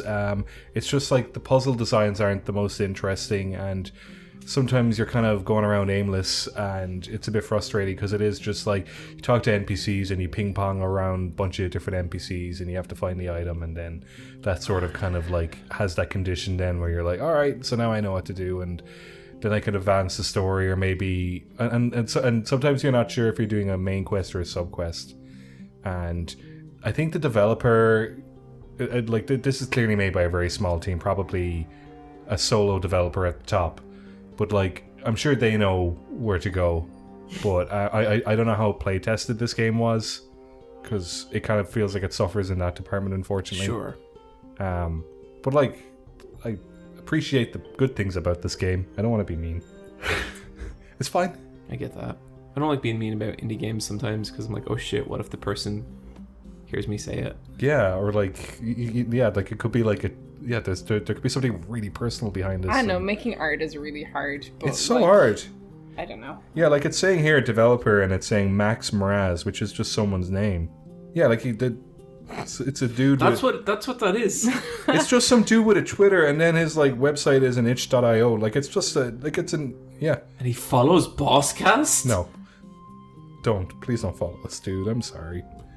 It's fine. You can dislike the game. Yeah. But no matter if it's made by a AAA studio or an indie developer, like... It says here he has another game called Yarntown, which is a Zelda-like tribute to Bloodborne. So maybe I'll keep an eye out for that one. Yeah. Zelda and Bloodborne. Yeah. It's a winning combination. 2 games I like. What do you like? I haven't really played too much new, so I'm going to drop a few little updates. King of Fighters has released some really great like post-game support. They've just released, I don't want to get you guys too excited, Team Garou. Who? That's right. Rock Howard. The other guys, it's great. I have really come to kind of love King of Fighters 15. I think it's a really, really cool game, and I think the thing I love about it the most is you can tell just the people who make it fucking love King of Fighters. There's so many little weird cutscenes in it where it's like you realize that 2 characters like had a thing like 8 games ago, and they will reference it. It's really cool. That's deep. It's one of my favorite little things is there's this character called Whip, and she used to be with the team Ikari Warriors. And I think it's Hydran used to lead Ikari Warriors. Things went bad. They've both gone their separate ways. It's really sad. But when those 2 fight each other, they kind of just stand there, give each other a little salute. And it's like the days that were. Because of what happened. And I love it. They're just after releasing Team Southtown, which is Geese Howard, the big bad boss, the money Tekken. Man. Yeah, the Tekken character, Geese Howard. Hurt to say. Yamazaki as well, who's a Yakuza boss who's so fucking strong that he's possessed by the evil Orochi, but he can just control it, and he's the only character in the whole thing who can do that. It's fucking great. I'm having a really good time with it. Playing more Ace Attorney. I don't think that second game is very good. Oh. Yeah, I think the writing... Wait, Wait, which Ace Attorney? The Great Detective Chronicles. Yeah. Oh, okay. Yeah, people have said to me that the last 2 cases are brilliant, and I believe that because I've had this problem with a lot of other Ace Attorney games, but like the first 2 cases I've done are 2 of the weakest Ace Attorney cases I've ever experienced. And like what I hate there's this kind of writing thing that happens in Ace Attorney where sometimes the lawyer you're playing as, whether it's Phoenix or Naruhodo, I think that's his name, where they don't know what to do, and so they start being like, but what about that notebook you're carrying around? And they'll be like, I don't know why I'm asking about the notebook. And you have to keep asking about the notebook. And then eventually it just so happens that the notebook is a critical clue. I don't know why they're written like that. Like, they don't need to be written like that. And it's not interesting because they're just making me ask about like a gas meter for like 20 minutes. And it's a pain. The presentation and stuff is still good, but so much of it is recycled from the first game. And I think the jury system they've introduced is just straight up bad. Because like what I love about Ace Attorney is that you're breaking someone down, you're like exposing their lies. But in these, it's like there's 6 jurors, and every now and then the jurors will be like, well, I think he's guilty. You know, at set points in the trial, and you have to convince each of the jurors that he's not guilty, taking the showdown away from you and the person in like the person being questioned. And it's just, I am gonna beat this game. I am kind of struggling with it. I feel like the first game's cases had a lot more care put into them, and even like not all of them were great either. And so yeah, you're playing it, but the wind's out of your sails. The wind's out of my sails, and that 4th and 5th case better be fucking good, because the 1st and 2nd were not. Niamh. I've been playing Citizen Sleeper. In fact, I finished it. I got 3 endings. Oh, wow. I haven't finished it. That's a video game right there. Yeah, it took me around 7 to 8 hours. I'd say it will take you, based on your reading speed, probably, it can be less and more than that. Which class did you go with? The first one, I can't think of the name. I can't describe any of them. Yeah, you pick 2 classes. The strong one? The guy who's sitting down? No, the one that's standing up. I picked the one that I... Kind of silvery with a cool jacket? Yeah, I picked the silvery one. I just picked that because I thought it looked the coolest. Yeah, like Rebecca said, that's the nicest jacket. And I went, okay, it's the jacket game.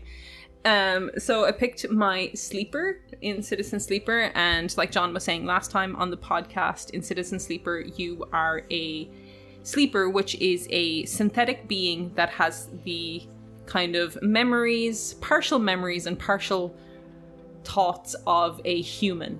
And I don't know if it's even against their will or not. They're kind of just implanted into these sleeper bodies and used for labor. And you as a sleeper have escaped your where you were doing your job, and you have ended up on the Eye, which is a hub world where a lot of people pass through, usually like kind of vagabonds trying to get away from stuff and mercs, and it is a bit of a broken down area that people who need to get away kind of find themselves in.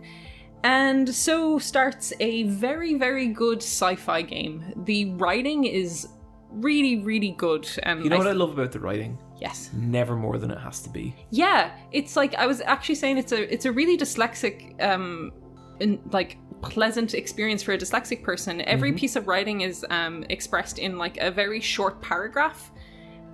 You can change the text size and everything, and the prose are really nice and easy to read, but they're full of like character and like descriptive. It really sets an environment. And like how John was saying last time, there's no environments. It's kind of a 3D model of this kind of like semi halo that you're on, where you have little nodes where you select a node and there will be missions on the node. And as a sleeper, you are constantly degrading. They've basically built obsolescence into your robot body. So if you leave the compound where you're working, you will slowly degrade. So one of your first tasks is to find like pills you can take to help get your body back into shape. And that becomes a resource, because ultimately it's kind of a resource management game where you're kind of managing your body condition, your energy levels, which you can get by eating food or doing photosynthesis with your body, and also money, because you need money to buy items and to buy food, and you get money for creating jobs. And it's all done in cycles, like a day cycle, basically. And yeah, I really, really loved the writing of it. It was very, like, it wasn't anything mind-blowingly new sci-fi, but it was all good sci-fi. Yeah. There's stuff in it, like, I don't know that I'm going to remember a lot of it in a couple of years, but it is very easy and enjoyable to get through. Yeah. Like, the first time I sat down to play Citizen Sleeper, I was playing it for maybe 4 or 5 hours. Same. I finished it in, like, maybe 3 to 4 large chunks, like, playthroughs, because it was, like, the gameplay loop is really engrossing, and when you do get those character moments, like, they're really interesting. The characters you meet along the way. One of the first characters that you meet is a really buff merc, and you need to help her fix her ship. I just gave her ship mind. Yeah, and she needs a ship mind. And there's also, you meet a vending machine who also is looking for a ship mind. And you kind of have, like, maybe, like, which one will you do first? You can do both, basically. Don't worry about it. You'll get more ship minds. It doesn't feel like it at the start, but you will. You meet this merc, and she's really cool. I had a falling out with her later on in the game over she overstepped, and it was upsetting. I met a vending machine whose vast mind was shoved into a small space. I met, like, a bartender who wanted to create alcohol from a fungus. I met the woman who was growing fungus in a commune, and I became a member of a commune. And when you're in the member of the commune, you have to roll dice every time, but you don't get any penalties for any of the commune stuff because it's a co-op. And I thought that was a nice way of reflecting that in the gameplay stuff. Like, even if you get a bad roll, a negative roll, you'll still get energy out of it. And because if you get a negative roll on anything else, it deducts your energy. Mm-hmm. Really like the cyberpunk world it built. Really like the characters. There's a lot of women in it, and there's a lot of, like, there's a non-binary character, and that just should be a normal part of sci-fi, you know? Oh, yeah. And it made me think of Cyberpunk 2077, which is only cyberpunk in name. And, like, kind of, it's can't say it. Orientalism. Yeah. I wasn't sure I was going to get that when I started it. It's a hard word. It's such a hard word. Say it in my head, not out loud. But, like, there's no, like, neon Japanese text in any of this. Like, it doesn't rely on kind of the tropes of sci-fi to build its sci-fi world. It's, like, it's where cyberpunk is basically sci-fi in visuals only, but you're still doing, like, missions for the cops, and there's no real, like, questioning about authority, or you know, you can have cyber implants, but there's no real question about the self, and, like, you know, there's stuff that's locked to gender, like, and stuff like that. I feel like I've come across some self stuff that was kind of interesting. Yeah, that stuff is in Citizen Sleeper. Oh, okay, sorry. That's what I'm saying. It made me yep. think of Cyberpunk and how it's just, like, its cyberpunkness is visual, where everything in Citizen Sleeper, like, it's all there, and, like, it's what you expect from a sci-fi. Like, it, like, talks about, like the self, about, like, gender, and, like, not in, like, very overt ways sometimes, but, like, in ways where it's just part of the world. And it was really nice to just have a pleasantly developed sci-fi world to be in. If I had, like, one, like, small criticism, because I really, really love this game and I got a lot out of it, I think it's written by one person, and you can kind of feel that. Like, every character I met kind of had the same kind of undercurrent tone to them, which was kind of a forlornness. I never thought of putting it like that, but they do all have, like, that voice, right? Yeah. They speak in a similar voice, which is similar to your Sleeper's voice. Their character designs are so, like, expressive and cool, but I never get a super distinguished presence of each person, except, like, a really extreme character like the bounty hunter who follows you. But I mean, he's he's a bad guy. Yeah. I really gave him a lot of leeway, and it blew up in my face. Oh, really? I was very nice to him, and that was a stupid idea. Oh, dear. I'm not paying his fucking tab. Yeah, he took a lot of my money. But that was the only, like, maybe slight criticism I had, where, like, I met so many different and varied characters, but they all kind of had an undercurrent of the same tone to them, which was kind of this forlorn wistfulness, I would call it. Yeah, and they all kind of have this, like, careful willingness to understand. Yeah. And, like, I appreciate that, but it's not that I want everyone to be an asshole. I just think it's nearly like everyone views the world in a kind of similar sense. Yeah. And I get that as well, because there is a bit of an undercurrent in the entire game where there is kind of a sadness to it, and like... This is a space station for rejects. Exactly. Yeah. And like... But that kind of sadness with the characters, I got to a point with my character where I was very resource flush by the end of it. I had loads of money, I had loads of energy. I wanted to ask you about this because one of the most compelling things I found about that game was that feeling at the start that I was always like a day or two away from just dying. And then the more comfortable I got, the more resources I got, the more I felt like, okay, now I'm just kind of playing this to experience the story, and the game part of it kind of died for me a little bit. I'd say there was a lot of cycles I did where I just did things to do them. Like I didn't, I had like loads of scrap, I had loads of like... That's disappointing. I'd everything, because you know? I think that's kind of maybe one of the areas where it falls down for me. It's like the game part of it, which I was so up on last episode, I feel like does kind of stop mattering a little bit. Yeah, and like when I was first playing it, I was like, I'm going to focus on the storylines I like, because you have certain cycles, and at sometimes there's a ticking clock of a bounty hunter at the start, and like that's really interesting. So I'm kind of like, okay, well, I'll prioritize the characters I feel like are important. But once you deal with that bounty hunter, I was like, oh, I can actually kind of do everything.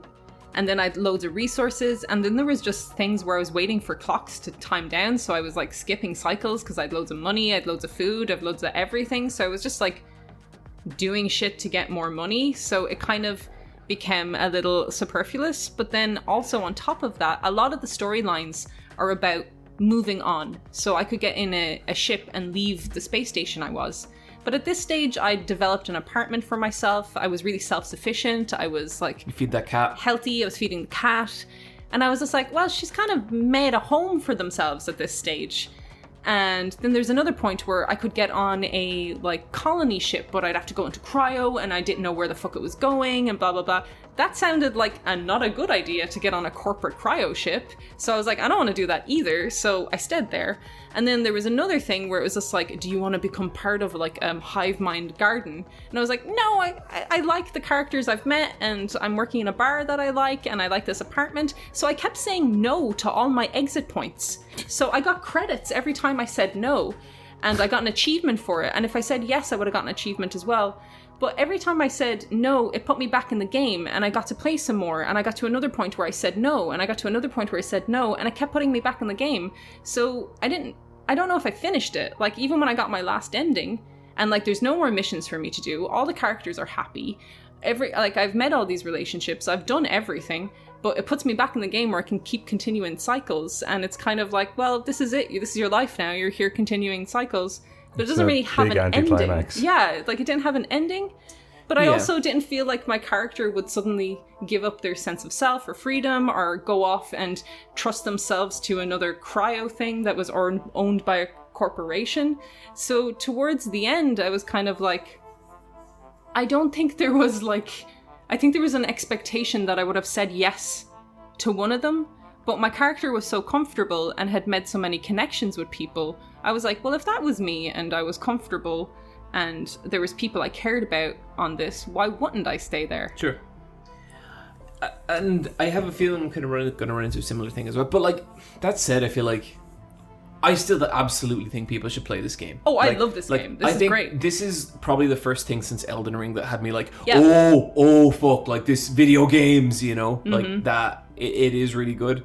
But it's also the kind of game that leaves me like, I cannot wait to see what these people do next. Yeah. It held my attention a lot. I finished it. I was really excited to play it. I played it in really long chunks. Do you think Bryan would like it? I think Bryan would like it. Yeah, I think the illustrations are like I do like Lucky Sound. The music is so good. The illustrations do so much, because like I love. Maybe I'll play it later in the year. It's on Switch, and it'll be a great Switch game. If you have like a trip or anything, Bryan, I think you'd enjoy it.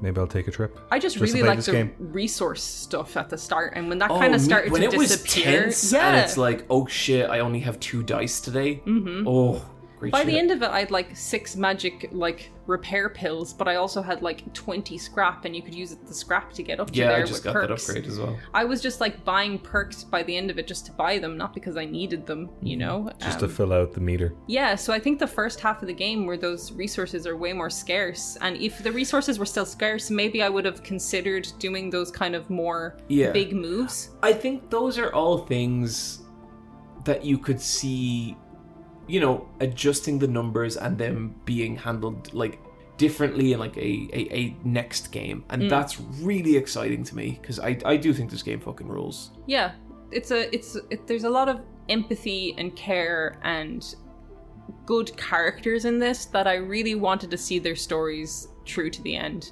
I like the guy who sells you noodles. Yeah, me too. I got him a lot of mushrooms. Niamh, that sounds like a thumbs up. Yeah, thumbs up. My second favorite game I've played this year. Cool. Whoa. Guys, I got back into Genshin Impact. Oh dear. It's insane. Why is it insane? It's bad for you. Wait, hang on. I know who you go out with. Why is that insane?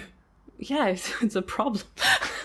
Look, I'm just a man of the people, and I like to keep abreast of games that are popular, and that's all there is to it. My girlfriend showed him the Yelan trailer where Shut she the fuck ties up a man and kind of steps on him a little, and then he re-downloaded the game like instantly. Yeah, because that checks out. yeah. John, your face going red, and you're doing that thing with your mouth where it's just, I can't see your lips anymore.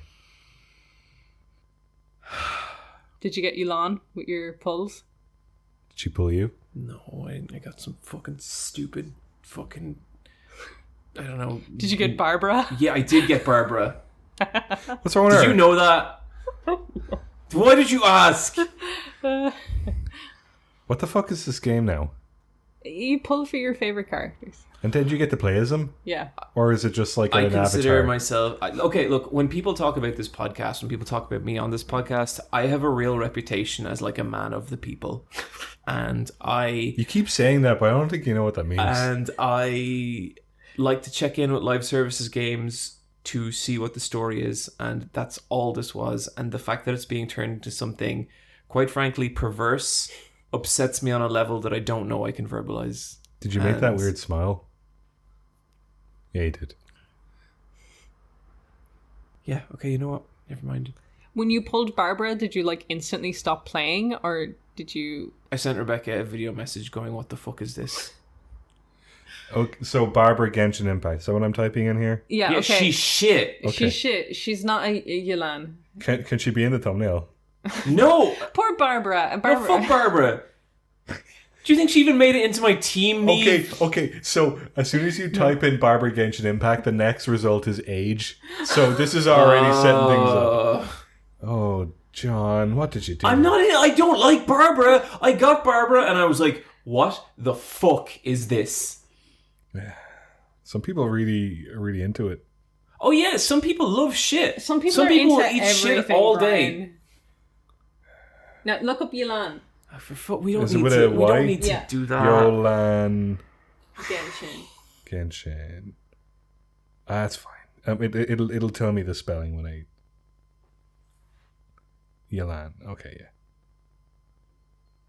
yeah. She's way more interesting. See? Oh, that's I mean, is not the right she? picture. You need to like. She has like a mole on her boob, which I think is a very. Does she? Yeah, she's like. This picture? No, that's not her. That's like a fan.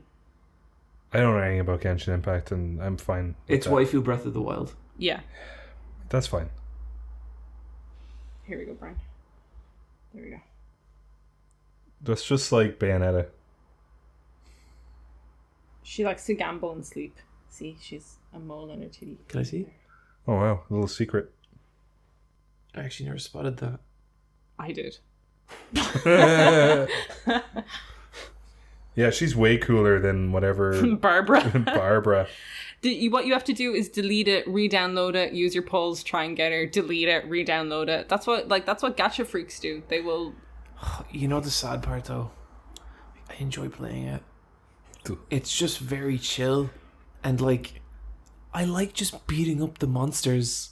I just enjoy it. And I put on a podcast and I forget about all the awful things in my life, Niamh.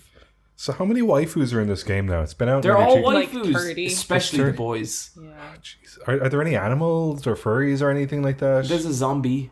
That's cool. I think this is a zombie, little like Yeah, Chinese kinda. zombie girl. Yeah, no one likes Chi-Chi though. She's like if you get a bad She's pull. better than fucking Barbara. I don't want to play as any of the babies. No. And like, to play this game, do you have to play as like a default waifu, and then you have to like grind? You and get then some free characters, and then And basically you grind for like it's a gacha. You grind for primogems. You run into a wall where you have to do a lot of grinding to get resources to level them up to certain parts, and the resource like the economy for primogems is bananas. You have to spend like €100 to get a decent amount to do. So pulls. I might have spent some money. Sean, How much money did you spend? Because I €10. €10 is fine. but that's nothing. I bet you got like you It only get. was nothing. Yeah. I got like a fucking book that sings and like a fucking, I don't know, like a weird pipe and then Barbara. And I was like, this sucks. I fucking hate this game. You But have to spend like €100. Yeah, to get any decent pulls. I am going to delete this game the fucking second I get Elon. So, but you have to play as her. That's not what it's like when Overwatch released that like animation of Widowmaker stepping on you. It's like, I don't want to talk about this anymore. You know, I just never mind. It's Genshin is for sick people. It's for sick freaks. I include my girlfriend. why did they have to put that fucking character into it? Look, we all have our kryptonite in Genshin Impact.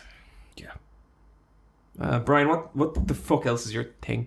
Last game I'll talk about, which I'm super into and having a lot of fun with, is COGEN Sword of Rewind. I haven't heard about this. It's very good. It's made by Gem Drops Incorporated. I think they did some of the Gunstriker spin-off games that came out around the same time as Mighty Number 9. Gunstriker is such a weird series to me because I think of it as like that game that came out alongside Mighty Number 9, and then you check it and there's like 3 or 4 games. Azure Striker Gunvolt is one of them, and they have lovely sprite art. They do, they really do. And this is kind of the same thing. It's the same spirit where it's definitely inspired by Mega Man, but it's so derivative of it, it feels like its own thing. Okay. You play as a girl with a sword, and your sword can rewind time 3 seconds back. You die if you take any damage. So you are going to rewind if you get hit. That's kind of interesting. And it works as 3-second charges, but then it recharges in real time. So to get really good at this game, you have to be like clever with the time rewind, but also be very evasive. When you rewind time, it stops your momentum. So you can jump, rewind time, press play on time, and you can jump again. And so there's clever tricks with finding interesting spaces in the level design, but also against the boss battles. And sprite art's lovely. Yeah, so far it's kind of a level by level score attack game, and it takes about 10-15 minutes to beat a level, and you get graded at the end. So it kind of feels like an arcade game that way. It's not like you have an overworld map or you have like a choice of which level or boss you want to do like Mega Man. It's very much just like you play the levels in order. It kind of feels like a sophisticated Game Boy Advance game that way. But the artwork's amazing, the gameplay is super good. She plays real slow, and I wasn't sure about that, but actually the fact that she doesn't dash around that much makes her a lot easier to control. I kind of like heavy characters. They're really fun to play as. It introduces all the mechanics fairly well. It does pause the game and give you a tutorial, and like this game has a specific way to play and you have to play it that way. But I also am terrible at this game, and I might watch some YouTube videos of some like pros playing it, because I bet like the way you're meant to play this game is fucking insane, because it's just one of those games where it has all these strange mechanics that you just have to master. What are you playing it on Switch? On Switch, yeah. Cool. But it's on everything. It looks cool. Yeah, and the sprite art is super nice. It's like high-res sprite art, so it doesn't look like sprite art on a small screen like on the Switch, but when you see it blown up on a TV, it looks really crisp. Oh, cool. Okay. This looks sick, Brian. I'm going to continue playing this game because I'm having a lot of fun with it. And I play one level every couple of nights and I relish it. Cool. Real quick, I played Closing Shift. I played this on stream. This is like a first-person game where you work at a coffee shop. Oh, I've heard of this one, yes. Yeah. It's like a horror game and things start going wrong and there's a stalker and it's uncomfortable and it's weird. And I just want to talk about my experience with it on stream because I played it and I got the worst stream brain I've ever gotten in my entire life. Niamh, you've done a little streaming. Yeah, where your brain's just like, what's this puzzle? Where do I You can't go? solve a puzzle you would... I could not figure out how to make the fucking coffee in the game. And it make the coffee? That's your job. So Yeah. I played this game on stream for like an hour one night. And like the way I do streams is I'll generally like talk to people for an hour and then I'll play the game for an hour. And this is like a horror game. I didn't get to any of the horror because I was so bad at making it. And I feel genuinely kind of traumatized from the experience. It reminded me of like working in like a shop when you're a teenager and not being able to get the till open or something like that. Oh. It was that pressure and I kept feeling like, oh God, people are watching me and I'm failing so spectacularly. And like the way you make coffee, it is really finicky. Like it's really weird and complicated and you can fuck it up really easily. The game itself is really cool. Like it's weird and it looks horrible, but in like a great way. Like a lot of detail and energy has gone into how horrible it looks. Is the coffee making mechanic like purposely difficult, or is it like kind of obtuse in an indie way where you don't really know what you're doing?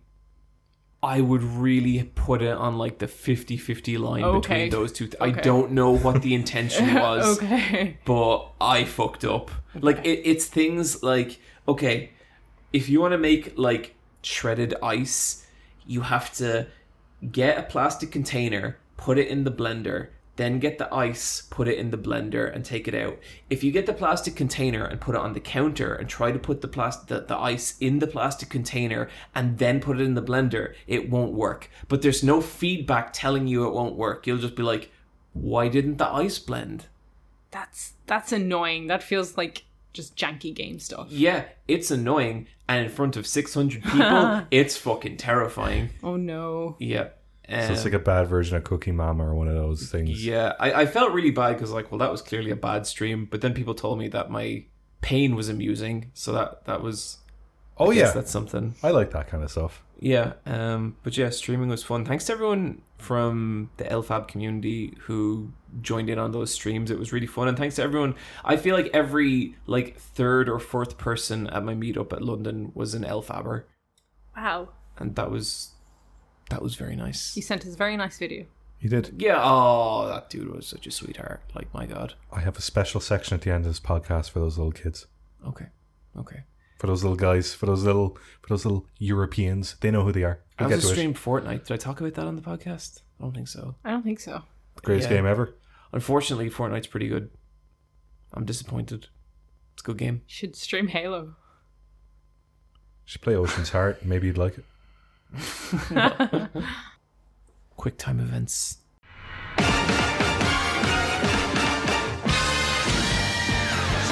We got one bit of news. But boy, is it a big one. Do you What have is the it? list?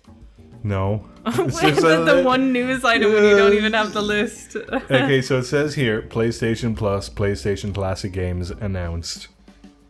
Oh, yes, because it's already come out in Asia, then it's coming to America, and finally it's coming to Europe at the end in late June. So I think it's going to be launching in America soon, so we're going to hear all about it. Mm-hmm. Wah, wah, wah. And then, and then when it comes to Europe, you're just going to be like, oh. That is what Europeans sound like. I gotta say, when I saw this list, I was like, oh, boo. Like, there wasn't a single game I could pick out of it that made me go, I can't wait to play that. I still feel like with PlayStation, there is the biggest feeling of like, fine, motherfuckers. Yeah, and like I remember on this podcast, I was like, let's hope it's not just the Jack and Daxter collection again. And it is. Like, it's like that library is huge, and there's so many games that people can't play and that are crazy expensive to own physically, and people pirate all the time. And it's just like not one like. Give me some of those RPG. weird ass like JRPGs where you Yeah. control an army. What's that one called, Niamh? You play as someone who looks like Sephiroth. Oh, that's Chaos Legion. Yes, give me Chaos Legion. No, instead you're getting Ape Escape. I do want to play Ape Escape. But a lot of the games on this were also on the PlayStation Classic. They Like were. the little console, and everyone was like, "That's a bit underwhelming." I have the list here, Brian, if you want me to read it out. Sure. So this is the PS Plus Premium Classic game lineup. They're high-res save states. Some of them have. They haven't said which ones have them. But Ape Escape 2, Ark the Lad, Twilight of the Spirits, BioShock Remastered, Borderlands The Handsome Collection, Bulletstorm Full Clip Edition. This is the PS1, PS2, and PS3 games all together. Dark Cloud 2, Fantavision, Hot Shot Golf, Shots Tennis, IQ, Intelligent Cube, Jak and Daxter, Jak 2, Jak Tree, Jak X, Combat Racing, Jumping Flash, Kingdom of Amalur, Re-Reckoning, Lego Harry Potter Collection, Rogue Galaxy, Siren, Siphon Filter, Super Stardust Portable, Mr. Driller, Tekken 2, Wild Arms 3, Worms Armageddon Party, and Worms World Party, and Worms Armageddon. Wait, hang on. Did you say Tekken 2? Tekken 2, yeah. Tekken 2. Not Tekken 3. No, Tekken Not 2. Tekken 3. Yeah, Excuse me? I'm looking at it here as well. Tekken 3 is a timeless masterpiece. Tekken 2 is okay. I look at that list and I go, I guess I'd play Wild Arms. Dark Cloud's cool. I've played Dark Cloud and 2, but like It's really easy to get Dark Cloud you anyway. can buy them, Yeah. like See, from the 'cause they're on the PlayStation Store. PlayStation Yeah. Store. A lot of these games are individually available to buy. So it's kind of like, And then I which guess is good. I like that you're able to buy these individually and you don't have to have them as part of this. But it kind of means like subscription, why yeah. this subscription is like €18 a month. Yeah, I the- do not see that value and like there. it like I guess certain games like the Final Fantasies on PS1, they're all ported what anyway, about, and they like, have all the quality of life stuff in them. Yeah, totally. You're completely right. But like, what about like Parasite Eve? Like that game is so hard to get now. Yeah. Like, I Give don't us think- Tomba. There's 1 not and 2. there's not an official way to get Parasite Eve, and it's such a beloved. Like I still haven't played Parasite Eve Like- because they'd never re-released it. Nier is like such a big hit now. Where's any of the Drakengard's? Yeah, that's fucking weird. Like I feel like anyone who's been in the PlayStation ecosystem for a really long time, kind of either has played these or has no interest in these. Like it's a really weird lineup. I guess, what's the intention here? Like, I think it's something to put on a list. Yeah. We should Doesn't also get me note that excited. we're recording this the day before the State of Play. Yeah.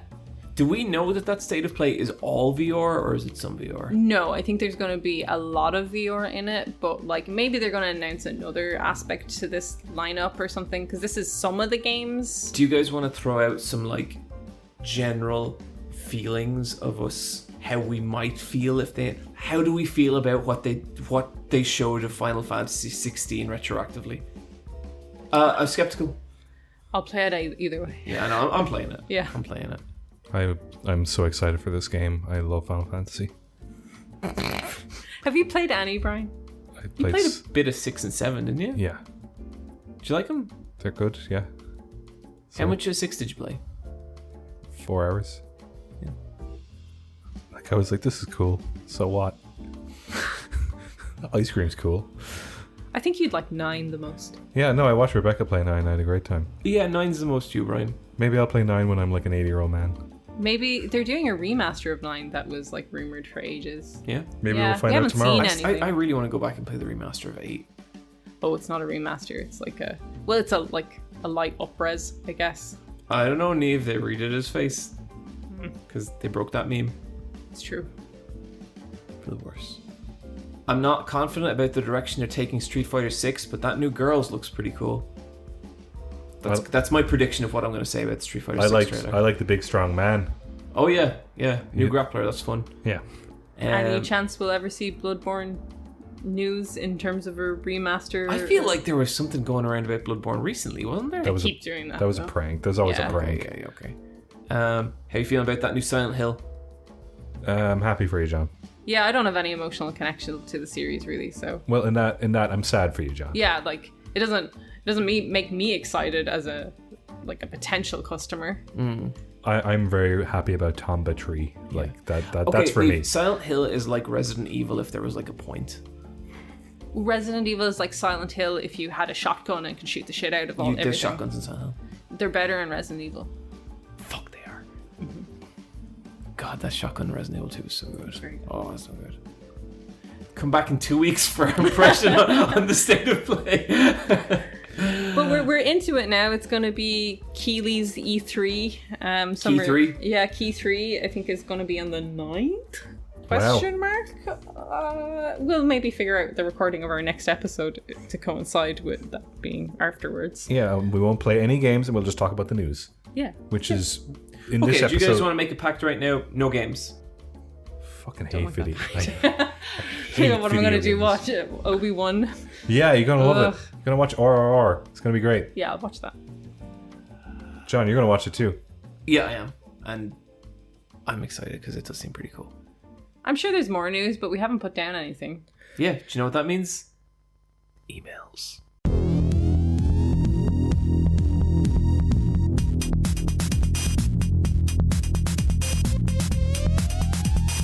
We are gonna take so many emails. We're going to take episode. so many fucking emails. 'Cause you know how we're like- shove them right in there. You know how we're tired and sweaty and we don't want to do any more emails, so we just do one? Mm-hmm. This time we're going to do at least 3. Holy shit. None of you said that you liked my hat. Oh, I looked at it and I scoffed. I really like your hat, Niamh. I think it's I think great. in general, what you got going on is even Read it. cool. I've read it many times. John, read out what Niamh's hat said. Sci-fi sluts for reforestation. I sent my mom a photo and she was just like, why are you calling yourself a slut? Do you wear that outside? I It's very remember funny. I remember one summer I came back, it was after LA, and I had a baseball cap that said "People I Want to Kill." And my dad was so mad at me. He was like, "Bryan, you can't be wearing that hat. That's a trash." So, And then I was like, "But Rebecca has a hoodie that says So Goth I'm Dead." And my mom was like, "That's fine. That's on herself. You're trying to hurt other people." And I was like, I have a beanie hat that just says the word kill, and I love it so much, but every time I wear it, people are like, whoa. And It is quite intense. Maybe if you wore it with your glasses now, it would soften it. oh yeah. Man, that fucking glasses shit is like real. People are so less scared of me with glasses. It's insane. I actually did my eye test. Oh, It took 90 minutes. What? Why? How? Because I don't need glasses. And they were checking for ages and they were doing all these different tests and they had to reset it because I was wearing my mask, you know, for obvious reasons. And then they were fog like, it up. it was fogging it up, so then they had to reset the test and do it again. And they were like, and they kept doing like different lenses and going better or worse, better or worse. Yeah, and I yeah. was like, I can't tell the difference. And Oh, then, wow. And then at the end they were like, so we could prescribe you glasses for like if you wanted to go to the cinema or like see a show and you could see the details better. And I was like, right. And they were like, and you know, it's good for if you're driving. And I was like, I don't drive. And they were like, okay. And I was like, do I need glasses? And they were like, no, you could, but if you want. And then I humored them for a bit and I tried on some frames, but at this point I was 90 minutes past the eye test. The idea of Bryan trying on frames knowing he's not going to buy glasses. And like I was just so demotivated by it. And I was like, look, I have a rule that if I'm going to spend more than €100, I tell myself that morning. And I wasn't telling myself this morning I was going to spend more than €100. And the guy was like, that's a good rule. And then You I told can't him believe your you rule? explained it to the shopkeeper. so he gave me a quote. And I have it, and I have my eye test, and it's like, obviously I don't have 20/20 vision. I don't think anybody does. But like, I have good enough vision that I can wing it. yeah. And if you have your prescription anyway, if you ever wanted to, you could get cheaper frames online. Yeah, that's true. I'm kind of bummed out because, like, I think some part of me has designated all my friends with glasses as, like, weak. Fucking thanks. Niamh, come on. And learning that I probably have worse vision than all of them has really made me rethink some things. Maybe you're weak. I fucking am right now. I'll tell you that much. It has not been a fun couple of months for this body. Yeah, different story. Emails? Yes, emails. Okay. We have one here, and he's been talking a lot about Star Wars. Oh. This one is from Azarian. The magic of DIY props and sets in films. Oh. That's the good stuff. Yeah. Long-time listener and finally mustering the courage to ask a question to my favourite bunch of Irish goblins. Well, you're gonna regret it. There's a lot of goblin talk this episode. I think we're going goblin mode. Yeah. I think Tim Rogers is responsible for that. Yeah. No, it was Kanye's girlfriend. I don't know who that is. And a fake tweet about her going goblin mode. No. Yeah, that was no one cares about whatever that is. It's the Tokimeki Memorial video that people care about. This question goes out to Niamh, whom, as a fellow Star Wars fan, has really changed my look and tone on the prequel series a lot. Fuck yeah. I totally have a new respect for them because of you, and I wanted to ask. That's nice, isn't it? Mm-hmm. Oh, sorry, that was the oven mitt. We have a new oven mitt. Doesn't fit right in the oven handle and the pull handle on the door, and sometimes it likes to fall on the floor. We don't have a dangly tag for it. I don't know what to do with it. It's a nuisance, but it's a very good oven mitt. Sorry. Since you love set design, and I was curious, what are some of your favorite prop set pieces in the original Star Wars trilogy? Ooh. There's a certain magic to those films, especially in Empire, where certain props and sets are just a mishmash of stuff they found at thrift stores and just cobbled together. My favourite example is the torture device they strap Han to, which is a slab of car parts, plumbing, tubes, and hoses all pieced together to make a menacing thing. I know there's like a coffee grinder or a juicer, and someone's carrying that around, isn't there? Probably. It's been a very long time since I looked into what everything was made from. I always go back to the prequels, but I love the crowd scene in the pod racing where it's just like painted Q-tips for the crowd. Yeah. Seriously? Yeah, it looks so cool and colorful and pretty. My favorite like props in like the original trilogy. I love the Jawas. I love Luke's speeder. I love the X-wing. I don't know. I just really the Millennium Falcon's my fave. It's such an interesting ship design. Yeah. Just like I like when there is scenes full of crap. Just all this weird. Does someone ever say something and you see it in quotation marks and their name next to it? And you're like, yeah. Just a lot of space junk. Just like, yeah, loads of space junk. I've one from another film. In the first Jurassic Park, there's a bit at the beginning. What's his name from Space Jam, who's the computer guy, gets given shaving cream, but he has to hide dinosaur DNA vials inside it, and he pops it out and it makes like a really interesting noise. But I remember as a kid being like, that's a really cool gadget. Did the vials go like... Yeah, the kind of when they go out. Yeah, and so like it pops out like spokes on an umbrella. Yeah, that's so cool. But it also still actually dispenses shaving cream, and he puts some on a cake, I think. And I just remember that whole bit being like, that's so much like detail and attention to just like a dumb prop. And as a child, I appreciate it, and as an adult, I appreciate it even more. Do you have a prop, Joe? No, nothing. I'm not interested in things that you can't teach karate to. Do you have any other bits and pieces off top of your head? Like I love the cantina and everything that like goes into making that. I think there was car parts used as like the drink dispensers and shit, but like my memory's a bit hazy on it. I really love that bit in Canteen in the first one where you see all the different like patrons of the pub, and one of them is just a demon. But he's just on screen for a sec, and you're like, that's not an alien. That's just a dude. I love interesting incidental character design. Yeah, and he pops up on screen, you're like, that's just a demon. I guess if you like dense prop design, like Del Toro movies are just so good for that as well. I always think of like, obviously Pan's Labyrinth, but like Crimson Peak is just like, they'll do stuff like to make her small in one scene. They'll swap out the normal size chair for the exact same chair but a huge version of it. I love so that she's stuff. like really that stuff tiny is in it. really cool. There's the Grand Budapest Hotel has so much amazing prop design, and like a lot of just the graphic design on the props, like the cake boxes and stuff. They're brilliant. It's so good. I love Wes Anderson. Like, I love the look of Wes Anderson movies. I don't love the tone of his movies. I am so hit and miss on them. Like, there's some, like, I love the Grand Budapest Hotel. I had such a good time with that movie. Isle of Dogs, fucking complete miss for me. Just I know. Felt Yeah. nothing. And it looks so gorgeous, but it's so bad. Moonlight Kingdom, really liked it. Darjeeling Limited. Nope. I like Darjeeling Limited. I like that film. Yeah. Fantastic Yeah. Mr. Fox, loved. Brilliant, yeah. Yeah, brilliant. The Babe films, especially the first Babe film, has loads of really interesting set design as well, and loads of like fake companies and logos and things like that where they've really thought about the world.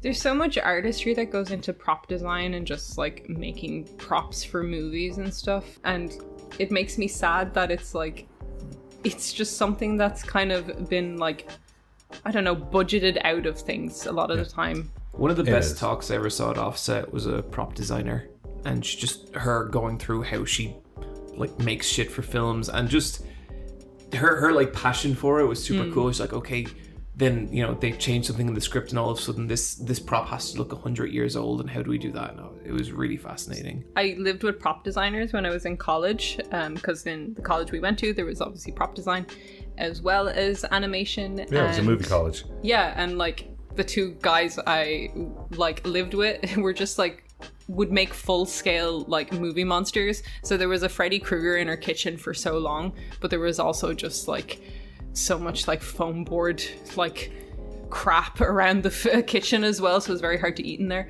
But it was just like super fun seeing what they would bring home every single day because they were just so talented. Yeah, I miss that part of college. I miss seeing people make physical tactile things. Like so much, like all of animation is just like, at least the animation I do is like digital, and I really like stop motion and stuff. I hope there's a future where I get to work on something stop motion and something tactical, you know, like Would you tactile. ever consider like, I don't know, like trying your hand at some of that stuff yourself? Because you love models and shit so much. I'd love to. The house I live in, I don't have a table, and like stop motion is just one of those things where you can't set stuff up and then take it apart. Yeah, Even, you need a know, studio. Even like for you, you need like weird model craft. I don't know. I do a little bit of that. I like mess around with Sculpey and like I get my kicks from making Gunpla and Lego, but like it's not the same. You should put that shit on Instagram or something. I've never seen. Yeah, I should. I will. I bet it's great. Like I bet it's legit good. But it's something that like if I ever get to move out of my tiny little house, one of the goals I would love is just like a table. I haven't had a kitchen table in 10 years, but I would love a craft table. I would love to do crafting again because I would love to see what you would do on a crafting table. I was like, it was a 50-50 split for me to do animation or prop making, and like I went with animation. And I'm very happy to be in the industry, but there's a part of me that's sad. Michelle's for props. kind of the same. Like, there's a part of her that's always been like, I would love to make props in movies, and like she's super handy with like her hands and stuff. So yeah, that's why I got her that little prop kit one year for Christmas. you did. Hell yeah. That was very cute. Do you watch any of the prop YouTubers? Yes, I watched them. I watched this woman make a giant Jotaro, like just a life-size Jotaro, and like she like painted him and everything, and she just makes giant like. But I've also like I love that. I love watching prop YouTube all the time. I watched miniature YouTube. I watched this guy who I can't remember his name, but he had fake blood. But what he did was he has like liquid fake blood, but he also has like plastic like gels of fake blood that you can just throw on the ground, and it looks like blood splatter. And then you could just peel it up off the ground as well. Oh, cool. And it looks really good in wide shots. And then for the close-ups, you do like actual liquid blood. Mm-hmm. So, but like it makes complete sense. Yeah, that stuff's so cool. This is why he was watching like Obi-Wan, and I was like, you need to spray down your like fucking dry ass foam props. Because like so the they props look like they weigh something. Yeah, they're cutting meat, but it looks like foam. But then there's another shot where they did it CG. But like it's one of these things where it's like practical prop, and the machine that they're clocking in and out of looks really cool, but then the rest of it looks really like there just needed to be another layer of like something on it. I don't know. I love looking at props. I love handmade stuff. I love like you get it in a lot of like mid-90s anime where someone has really, really thought about the mechanism that releases missiles from the bottom of a spaceship, like Cowboy Bebop and stuff. Or like even in Cowboy Bebop, sometimes you'll see it like they they won't just press a button. They'll open a panel, they'll push the lever forward, and like there's all like the exact mechanisms for how they do it. Like someone has really sat down and thought about it, and it just, I don't know, it adds to the feel of that show. Absolutely. Yeah. Okay, one last stray thought. In Gremlins 2, the corporation that the building that they're in, is called Clamp. But the logo is so good. And, okay, so like they've got the courtyard out in like in Manhattan, out in the square or whatever. But like the logo is of like a big giant capital C, but it's squeezing planet Earth, so it's not like a sphere anymore. It's fucking but then it's also rotating, and it's such a like it's just a throwaway gag, but it tells you everything you need to know about the man who runs the company and what he thinks of the planet. It's so good. I legitimately think Gremlins 2 is one of the greatest movies of all time. Oh, it is. Yeah. Actually, there's a question in relation to that in a bit, but I think it's like, what's a good sequel? Okay. Gremlins 2, obviously. Yeah. Thank you, Azarian. You got us on some good tangents there. Okay, this next one is from Chris. Interesting inquiries aimed at Irish individuals. Okay. Good evening, El Fabulous folks. Cheeky Monkey Bryan, right? Mm-hmm. Okami Kenpo John. Okay. Bird enthusiast Niamh. It's true. Not a cheeky monkey. Bryan. I'm not. I'm a good one. I was actually thinking about birdsong because we were asked that question. I really like the swallows in the garden. They're nice. Yeah. Sure, Niamh. Mm-hmm. And sparrows. Raise your and a grey hand. wagtail. I just love the bird bit from this podcast. Like however many years ago it was, it just brings me immense joy. It's like 2019.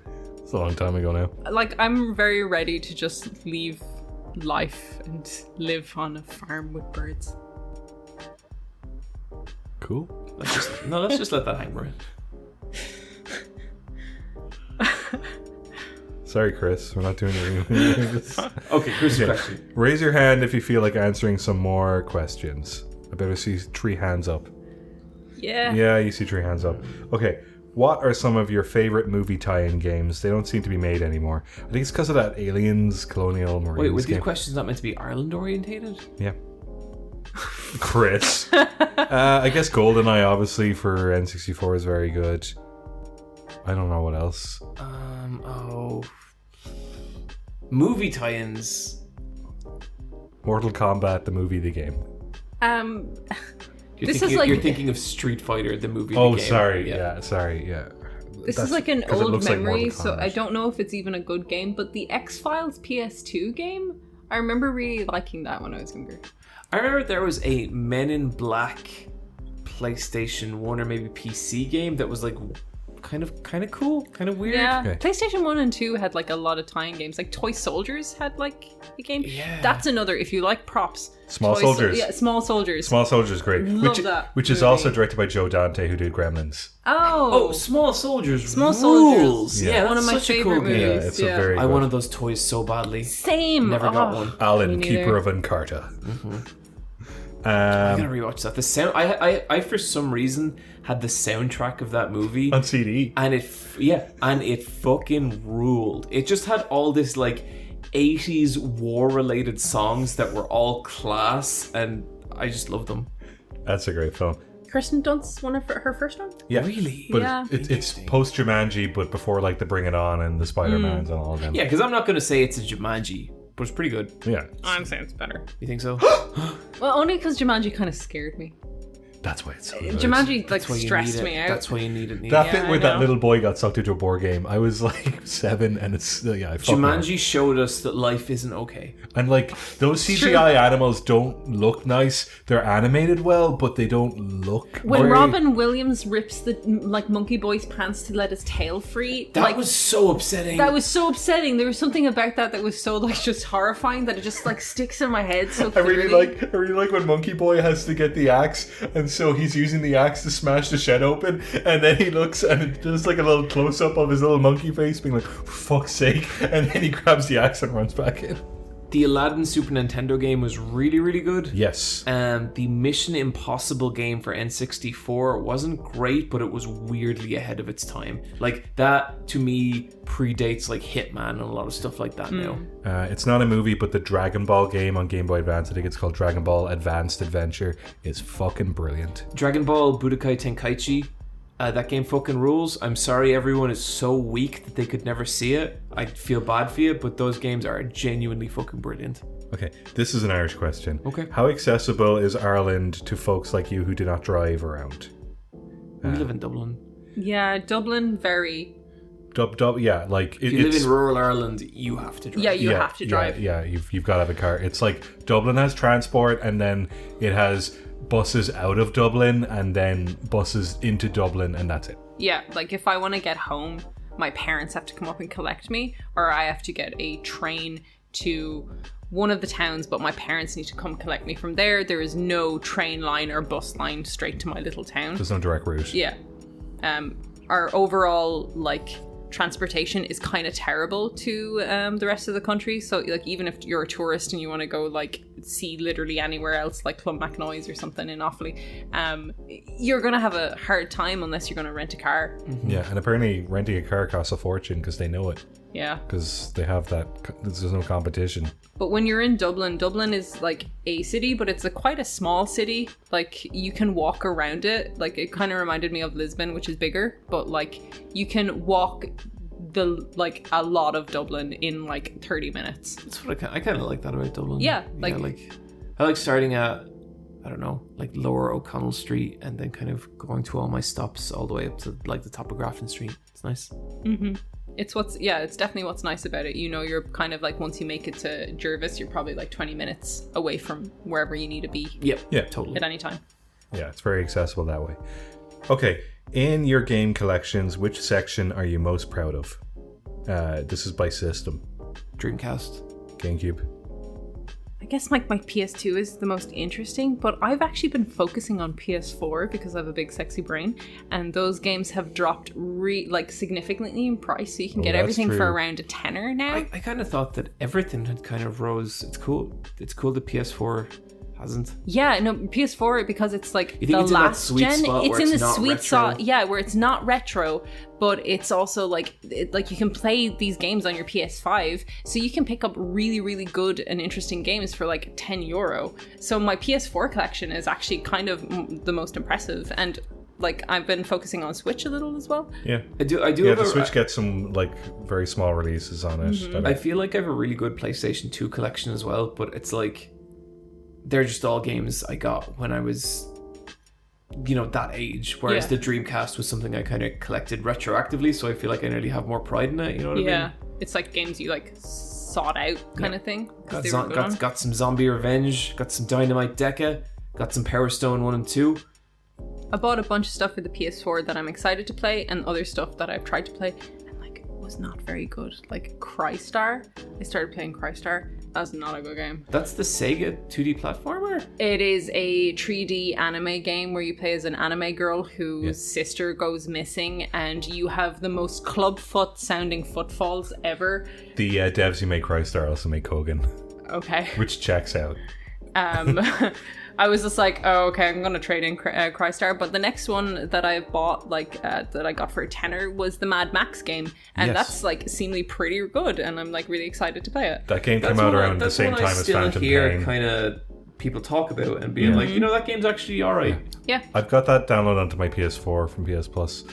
There's a Gundam game where it's a Gundam 3D battler arena game, but it's Gunpla, so you're scaled down and you're on a table. So is that a Gundam Build Divers game? Yeah. Okay. And so it's a fighting arena game, but not with Gundam mechs. I can't explain why, but that makes me way more interested in playing it. And so it's been on my list, and it's constantly decreasing in price until it's going to increase in price. So I will pick it up soon. I love having shit like Gregory's Horror Show. I don't know how much that game is worth now, but it's a weird game. I don't know why they made a game out of it. I don't know why the game is so good. But that and Guitaru Man, they're weird. Guitaru Man, yeah. I really the thing I really, really want to own is Illbleed. I really want a Dreamcast. physical copy of Illbleed, but I don't know if it's ever going to happen. For me, it's like series. Like I own every Western Fire Emblem game. Like the hardest ones to get are on the GameCube and the Wii probably, but then the 3DS ones shot up in price during lockdown. But it's kind of fun to pick a series that you like and collect all the specific games for that. I think I'd like a collection of like weird horror games. Yeah, I think that's kind of like my PS2 one is kind of there with JRPGs and horror. That weird PS2 horror game I sent you, Kuon? Yeah, Is that what Kuon. And it's like, Kuon's FromSoft. Yeah, and it's like €400. That's like a pricey game. It's like anywhere from 3 I can't to 4. remember. Niamh, do you have Rule of Rose? I used to have it. I don't have it anymore. You used to have it, and I remember arguing with myself in a shop to buy it for 40 quid. I know. Yeah. Is that nuts? that's tiny money compared to now.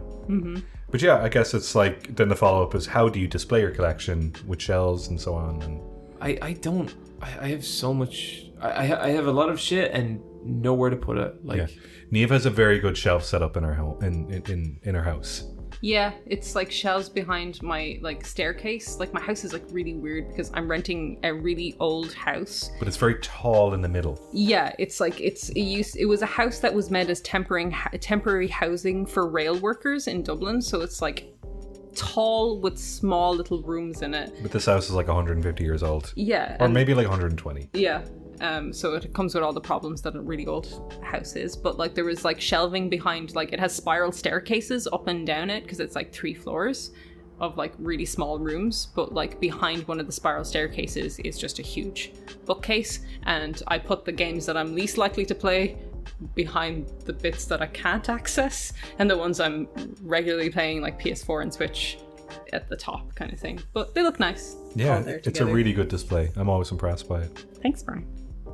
Okay, what music artists, bands did your parents listen to while you were growing up?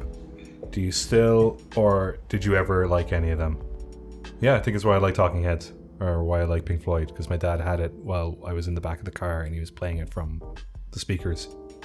Yeah, my parents, they're not very musical, but the albums they did have was Celine Dion, so much so that like Celine Dion became a very important character in our household. So when Wooly was over here, I asked him if Celine Dion was important to Canadians because I just assumed She's from Montreal, yeah, I assumed she was, and he laughed at me. But it was very sincere question. I That thought fucking Titanic movie was Yeah, such it a was, like, big an deal in the important- 90s. And they also had a Garth Brooks CD, so like my dad really liked Garth Brooks. my parents were into Garth Brooks. Yeah. I think everyone had that one CD where the American flag is like kind of opacity over his face or some shit. Yeah. It was like a greatest hits one. Other than that, my dad really liked Kate Bush, which got me into Kate Bush, which now everyone's talking about Kate Bush because people are discovering her for the first time because of Stranger Things season 4, which is just bananas to me. But I guess this is what maybe parents felt in 2003 when Placebo did their Kate Bush cover of Running Up That Hill, and then a whole pile of young millennials were like, whoa, Kate Bush, and like our parents' generation was like, Philistines. But like here we are again, and isn't it fantastic that people are getting into Kate Bush now? It's like, that makes me really excited. It makes me feel extremely fucking old, but also like really happy for a whole pile of new listeners that they're getting to hear Kate Bush for the first time.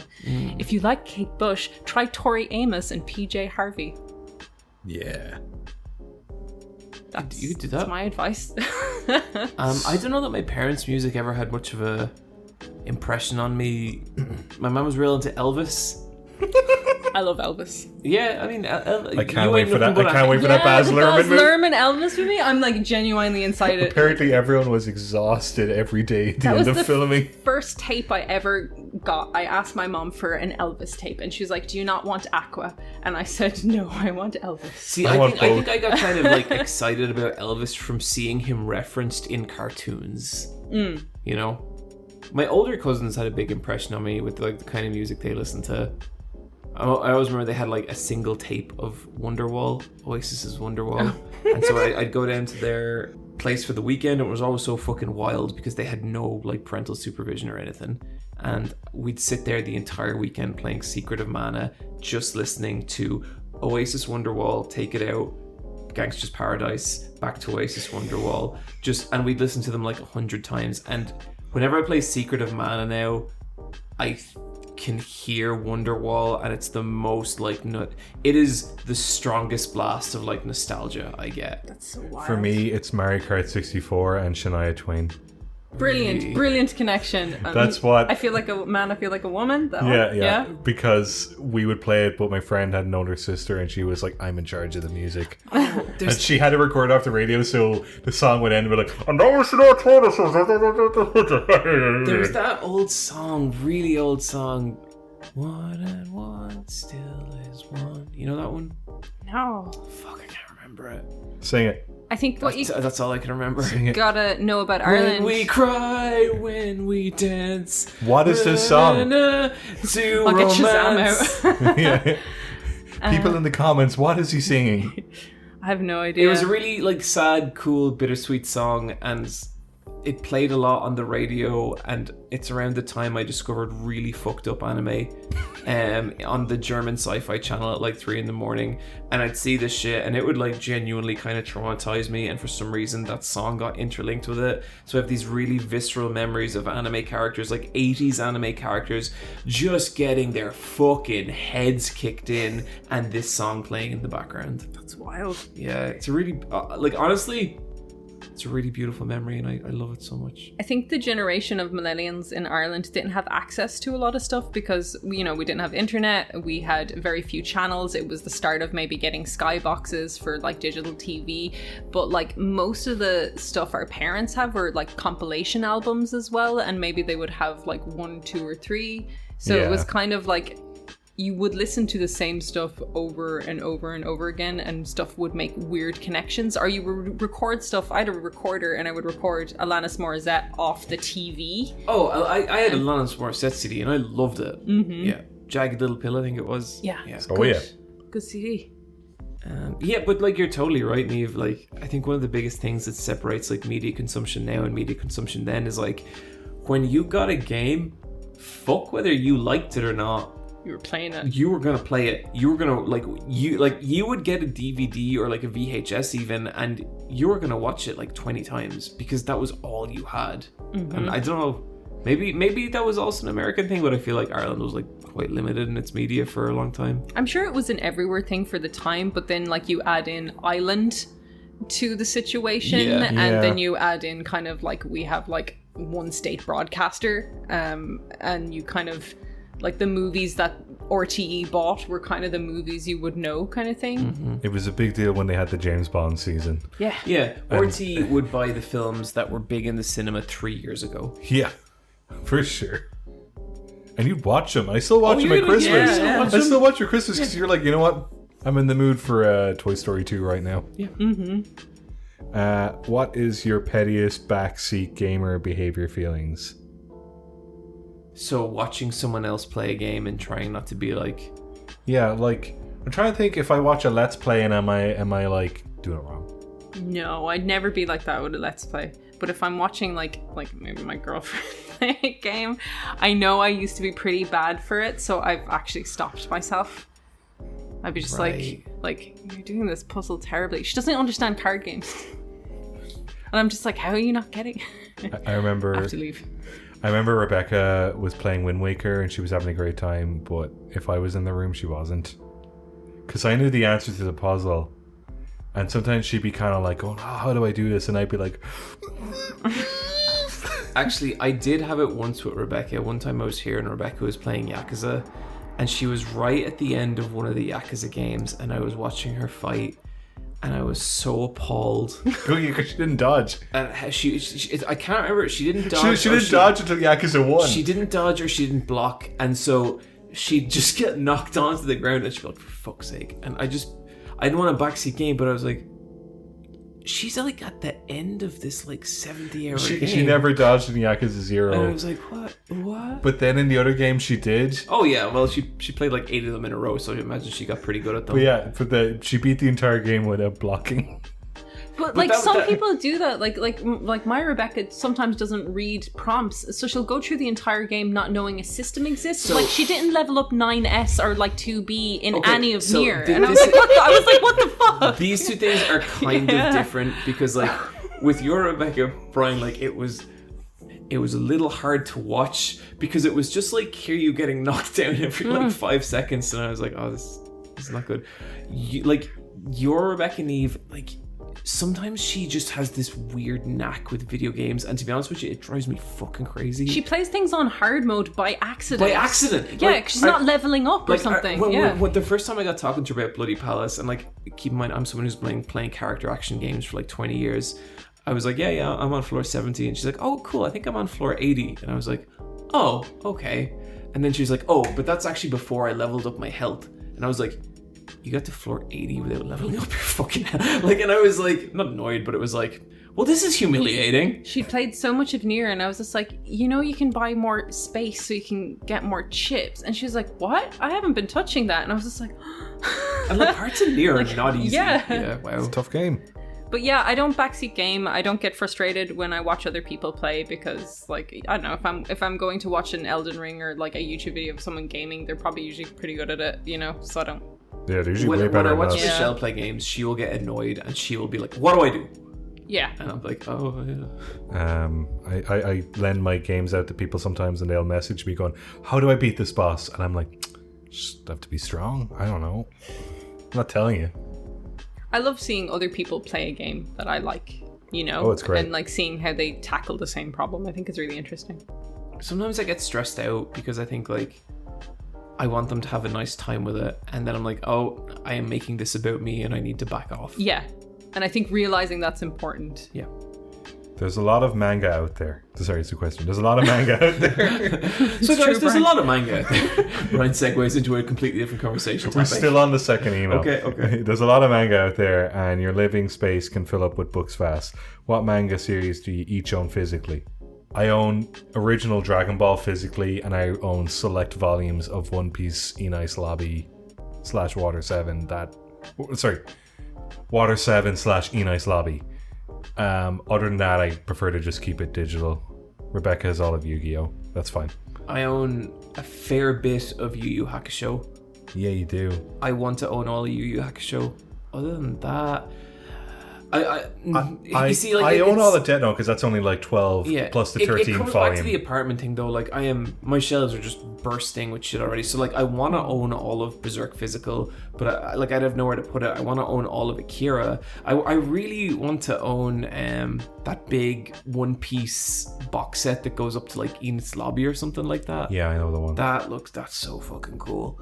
But yeah, I think until I have a bigger living space, that stuff's just not going to happen. Yeah, I read like 90% of my manga on my iPad, so I prefer it that way. Yeah. Same issue. Space means not a lot, but I have like the Gundam Origins collection. Those are such beautiful books. They're really nice. Yeah. And Akira. Whoa, she does. Okay, you three have mentioned in the past how your first jobs in the animation industry were all at the same studio. How'd that come about? They did an internship program that me and Niamh got into. Mm-hmm. And then I snuck Bryan in there. Yeah. John and I were in the same year. Niamh was in the year after us, but both of our years were very close. And at the turn of the last decade, they were doing a hiring process, and a bunch of us got in, and then other stragglers crawled their way in through the CAFA, such as myself. Mm-hmm. Yeah, the studio just happened to be rapidly expanding during the year that my year graduated. So yeah, they did a big internship. Yeah, and that's fairly normal. Like there was another expansion in the studio a year or two ago, and I ended up chatting to someone at a work party the other week, and it was the same coincidence that it was just like a bunch of graduates all got hired in. So it was like you and all your classmates were all working on the same project all of a sudden. And sometimes it happens, sometimes it doesn't. It's just kind of it's definitely a time and place situation. It was cool. But yeah, it's cool. It was definitely cool that a big bunch of people you knew got in the door at the same time. But it also wasn't a lot of people either. Like, when I try and think about it, I was actually thinking about it today. I think if my year had around 33 people, I think only 8, and that's like a generous estimate, is still working in animation. Yeah. Yeah, I can think of a load of people who aren't working in animation from our year. Yeah, I think some people really went some directions from that year. Yeah, I think of more people rather than less. But the people who did, they're doing interesting stuff. Mm-hmm. Okay, we're doing do another email. We're going to do another email. Keep doing it. It said 3. This is the best. We should do more emails. I like emails. Oh, these are great. Maybe we will do that email episode special. Some year. Okay, this one's cute. This one is from Jamie. Okay. How to pick yourself up after a terrible day. Oh. Hi, Josh, Bryan, and Mauve. I'll take it. I'm about to sit my A-level exams, and as a result, I'm having a string of fairly terrible days, the sort that really just beat the shit out of you. So my question is this: how do you prefer to recover from a bad day? Sincerely, Jamie. I sleep the entire day after. I go to fucking bed. You just skip a day? Yeah, I just go to bed. Yeah. So, like, you could have a bad day Wednesday, but then you're going to wake up Friday feeling better. Yeah. Yeah, I kind of get like that. I think it's something I struggled a lot against, but sometimes in my like 20s, I think I was really bad at figuring out when I just needed to lie down and go to sleep for a little bit. Because I think days like that, they really kick the shit out of you, and there's nothing you can do to make yourself feel better. Mm-hmm. But a nap or a good long sleep can help a lot. Very Irish, apart from you two, because you're freaks, but like, cup of tea. Cup of tea and a biscuit really helps. Yeah, cup of tea and a biscuit, and you fucking slam your potato. I don't know. Is that something people do, Niamh? People drink tea. Yeah, I love tea. It helps. But yeah, I like something warm. Drink something warm. Go to bed. I don't know. Sometimes you just can't beat it, you know. And the best way to take care of yourself is to turn yourself off. Yep. I had a long day at work today. I had to go into the office. If we weren't podcasting right now, I'd be having a bath. Oh, a bath will do it. Yeah. I like to... But instead I'll have a bath tomorrow. I like to listen to slow, spooky music and read a book. I think that's kind of... It's nice to just not stare at a screen sometimes if screens are causing you anxiety. You know how sometimes you come... You know if you're doing a whole day where you're in town running errands and stuff like that, and you come home and all you want to do is just lie on the bed and just go, and look at shit on your phone. And like, it's stupid and dumb, but if you just do it for half an hour, you just get out of your system and you feel better. Yeah. And it's just this weird like regeneration, recharge, but it's like just like the dumbest version of that. Sometimes I fluff my pillows by punching them. Nice. That's good. Yeah. It depends on the kind of bad day, but if I have like a very frustrating bad day, intense exercise will get that out of me like nothing else will. Like I'll go for like an hour run and just sweat it all out, and that usually feels pretty amazing. The human body. The human body. Okay, can we do one more? We can do one more, yeah. Okay, this one is from AJ. Hey Jay. Did you say hey Jay? I did. To AJ? Yep. Okay, what are your food nightmares? Okay, hello to director Niamh, celestial dreamer Bryan, and oh my god, the humanity, the candidate has escaped, John.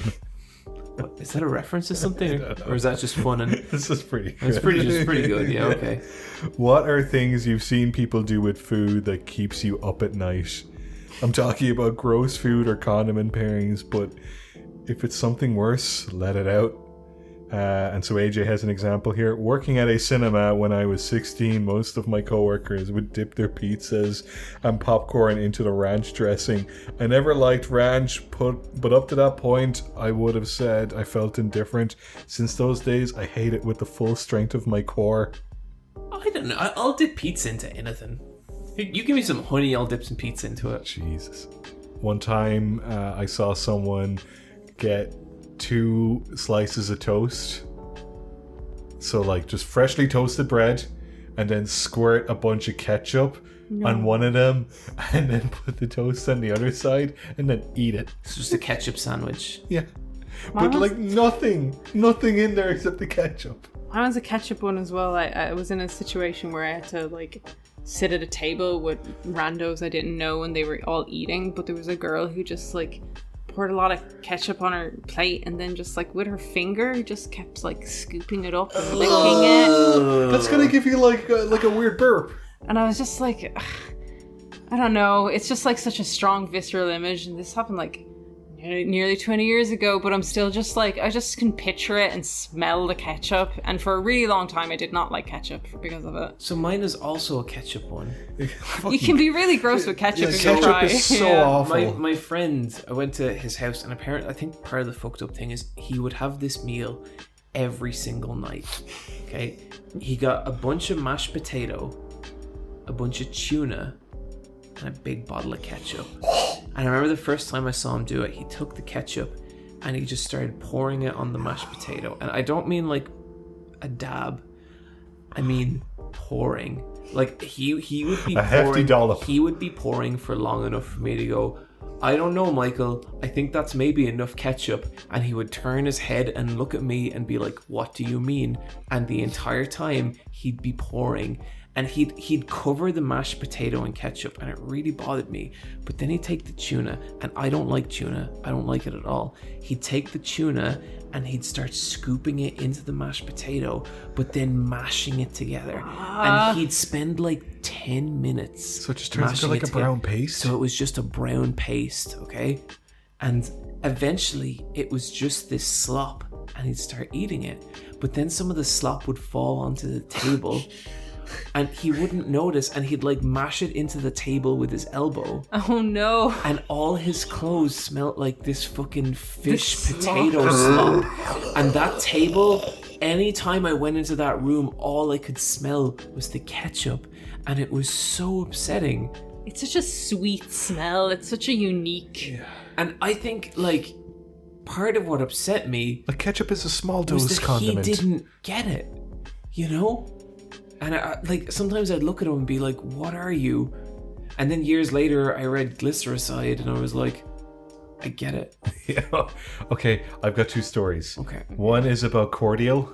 So that's like my Waddy and Robinson's. This is a fruit drink that is incredibly strong. You dilute with water. That you dilute with water. And we're talking like maybe like 1/5 to 1/4 of the like liquid, the purple. This would and then you pucker the average person if you tried to drink it. Because it's just too sour and rich. It's like sherry. Like it's difficult to drink. I used to know this. I knew this one lad, and he would just drink it straight. No, that's not. Was good he really for you. strong That's or really weak? I think he was a fucking idiot. Okay. So strong. I knew a but guy also weak. who used to eat what I like. It was just like baby food burrito, where instead of getting meat in it and whatever, it was a vegetarian one. But he would get sweet potato, but it was like a mash of sweet potato with like then the sour cream and then a mash of like guacamole, and then like, you know, when you get like instead of like full beans you get the bean mash. Yeah. So it's just like all too much mash, no texture. No, it's just it's all a mash. Some people, I think just some a people goo. just love paste. I don't like paste. No, me neither. I like it to be a solid. So like the weird thing about this is always at someone else's friend's house, and you get to witness their eating habits. I have one more. I was at my friend's house when I was about 9 or 10. We're in his room. We're playing Game Boy games. I brought my Game Boy. He brought his. And his mom comes in and goes, "Do you guys want some popcorn in a bit?" Because she was doing something else. And I said, "Yeah." This feels sinister. And I asked my friend, I said, "What kind of popcorn do you get in your house?" And he was like, "Manhattan's popcorn." And I was like, "That's some good popcorn." Mom comes back up with Manhattan's popcorn. It's Manhattan's cheese popcorn. Not the red bag, the blue bag. And you know Manhattan's cheese popcorn is the most fucking rancid shit. Yeah, just the smell of it. I've never had it, but I can smell it. The just fucking even powdered thinking cheese about it. just sitting on some fucking stale popcorn. And so I get a bag and he gets a bag, and he's just eating it, and it's getting all over his hands and everything, and he's not licking it off, he's just like getting it on his body. And he looks at me and he's like, "You're not eating it?" And I'm like, "I'm actually not that hungry." And he starts eating mine as well. And then he starts playing his Game Boy, and I look at his Game Boy and there's fucking powder all over the fucking thing. And I'm like, "Dude, you're ruining your Game Boy. You're fucking covering it in Manhattan's cheese popcorn powder. Fuck you." I remember... I'm not friends with that guy anymore. Okay, interesting you say that. I remember there was this American kid who went to my primary school. I was always fascinated by the idea of pancakes, and my mom would make me pancakes, but she'd make like crepes, and she still Irish does. pancakes are crepes. Yeah, Yeah. and they're great. They're Yeah. yummers. Yeah, They're lovely. really, really good.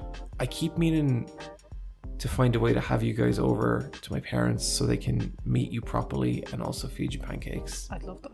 I think you'd have a nice time. You can ask John's dad all the embarrassing stories. My dad would love you, Niamh. Why did you make that face? I'm just like, will he? Yeah. Oh yeah, no, He likes weirdos. Oh, good. Yeah. I've got that down. Yeah. But So I knew this kid was American, and I got talking to him about pancakes one day. And he was like, yeah, we do pancakes. And I was like, cool, I need to befriend this guy and eat his American pancakes. Because, like there wasn't anywhere I could go to eat pancakes. Mm-hmm. So eventually I maneuvered myself into a position where I'm staying over at his house. And I'm kind of bored because, like, I don't like him that much. But I'm like, tomorrow fucking morning, we're getting pancakes. And he's like, yeah, we're going to get pancakes. And I'm like, yeah. And then I'm like, okay, I'm going to bed. And he's like, okay, but it's like 8:30. And I'm like, yep. And gotta go to bed early. I wake up the next morning and I go downstairs and I put a little like bib on myself and I'm like, I'm so excited to eat some fucking pancakes. Like, I can't wait. And his mom's like, you boys want some pancakes? And I'm like, yeah, sure. And she takes out these fucking Tesco plastic seal store the prepackaged pancakes. ones. Those are shit. And I have never seen this before in my life. The only pancakes I've ever seen are like fresh crepe pancakes.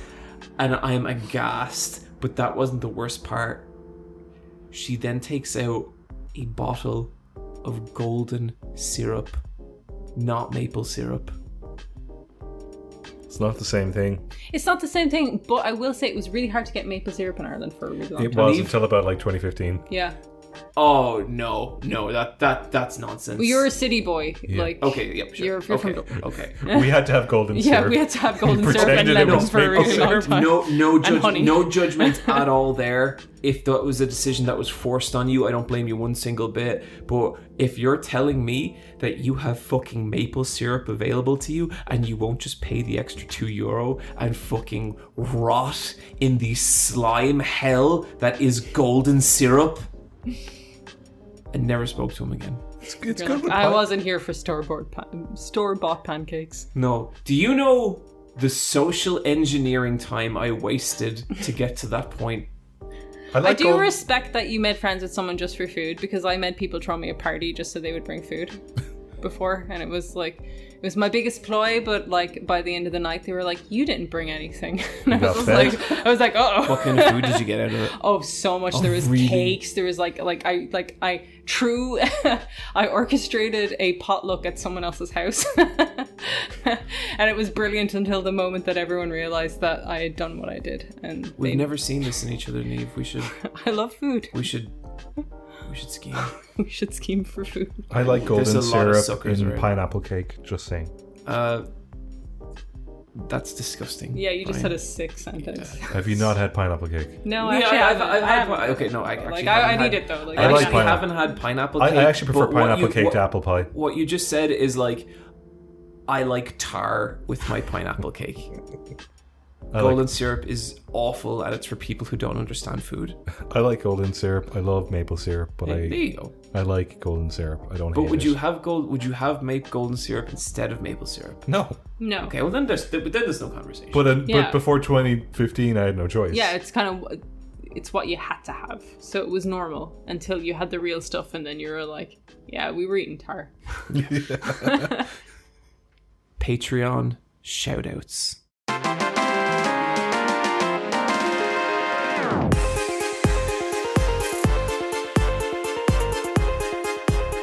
We're not going to say the name of the email this episode. No. It's not in the episode description. I know it is. So you never know. Mm-hmm. Patreon shoutouts. Patreon.com/LFAB. That's patreon.com/LFAB. Okay. We've got a fucking amazing Discord. Like, they fucking stepped it up. Bunch of the kids around Europe did a fucking meetup, and They did a legit meetup. and nobody got fucking murdered. One of them hosted in Rotterdam, and a group of strangers on the internet met up in person, took photos, and had a blast. So one of the people I met at London said that they met their D&D group through LFAB, and they've been going for 4 years. I think that's the nicest thing. Like, after seeing these photos of the meetup, it was really lovely to see. But I think, like, if there's any positive thing, like, to come out of this, the idea that people met, like, friends through the Discord and through listening to this is so cool to me. That's amazing. It is really amazing. A couple of them made a fan podcast that was like, let's fight a mini boss. That was very good. I was pretty disappointed to see my nameless bishop cavorting with that crowd. I think they need to talk more about me and how good I am. It's fair. That's just my opinion on everything. We do have a super great community. Yeah, it's a really good community, and there's nobody acting the bollocks, and I'm so proud of them. Don't act the bollocks. I'll get so cross at you. Because sometimes they get a bit weird and horny, and I go, lads, and they all fucking scatter. Patreon shoutouts. We have a section on the Discord called Patreon shoutouts. If you type something there, we'll read it out in tears. And I mean, if that doesn't make you want to sign up, like... Yeah. Well, it means we keep doing the thing we do. So what was happening was people now were typing memes, and I was like, dude, think about 2024 you and how they feel about that. And they were like, oh yeah, and then they would delete it. Hey, you don't want us reading out a stale meme. Yeah. Have we hit the pandemic yet? Oh yeah. Cool. Niamh, you got this first one? Oh shit, no I don't. Wait a second. That's okay. This is from the Funky Monk. Okay. Shout out Yoke Drop. They're my friend's band. They're good. So shout out to Yoke Drop. Wow. I haven't listened, but I'm gonna take your word for it. The Funky Monk. This one is for me to read out. Mark the Ginger One said, could Bryan say to John, Shenmue? More like Shenpoo. I'm pretty sure you've said that to me. I have, yeah. Yeah. Guess he just wanted to hear it. From Forest President, what the fuck is Scene Cult? It's one of the other subdivisions. What's their deal? They're like scene kids, I guess. Right. I appreciate that you two guys like the Discord and like all our fans in it. Personally, I kind of have to say not a fan. Just in general. There's one or two really bad ones in there. Deku and Cream Deluxe. Leave me alone, you weird little children. Cream Deluxe did the picture of us as Sonic characters. It's so fucking good. That's such a good picture. Is Cream Deluxe the dude that joined the Nameless and then immediately asked to be like let go from the Nameless? I'm not sure. I don't acknowledge. To become the Lost. I don't acknowledge anyone like that. I can't remember if it was Cream Deluxe. Anyway, can all three of you give a hearty whoop whoop? Like an Insane Clown Posse. Of course. How do you do that? Whoop whoop. The first one's a bit low. The second one's hard. Whoop whoop. Whoop whoop. I feel like I was a mom doing a whoop whoop. Yeah, totally. No more whoop whooping in here. Pronounce that for me, Bryan. Charybdis. Charybdis says there are millions of Chinese people living their lives who think that Faye Wong Cover of Dreams is the original. I know this because my mother is one of them. What? The Faye Wong Cover of Dreams? This is something I have to look up. Charybdis is really out for their mom. Yeah. That's a strange fact. Okay, I'll read out the next one while Niamh is learning about the Faye Wong Cover of Dreams.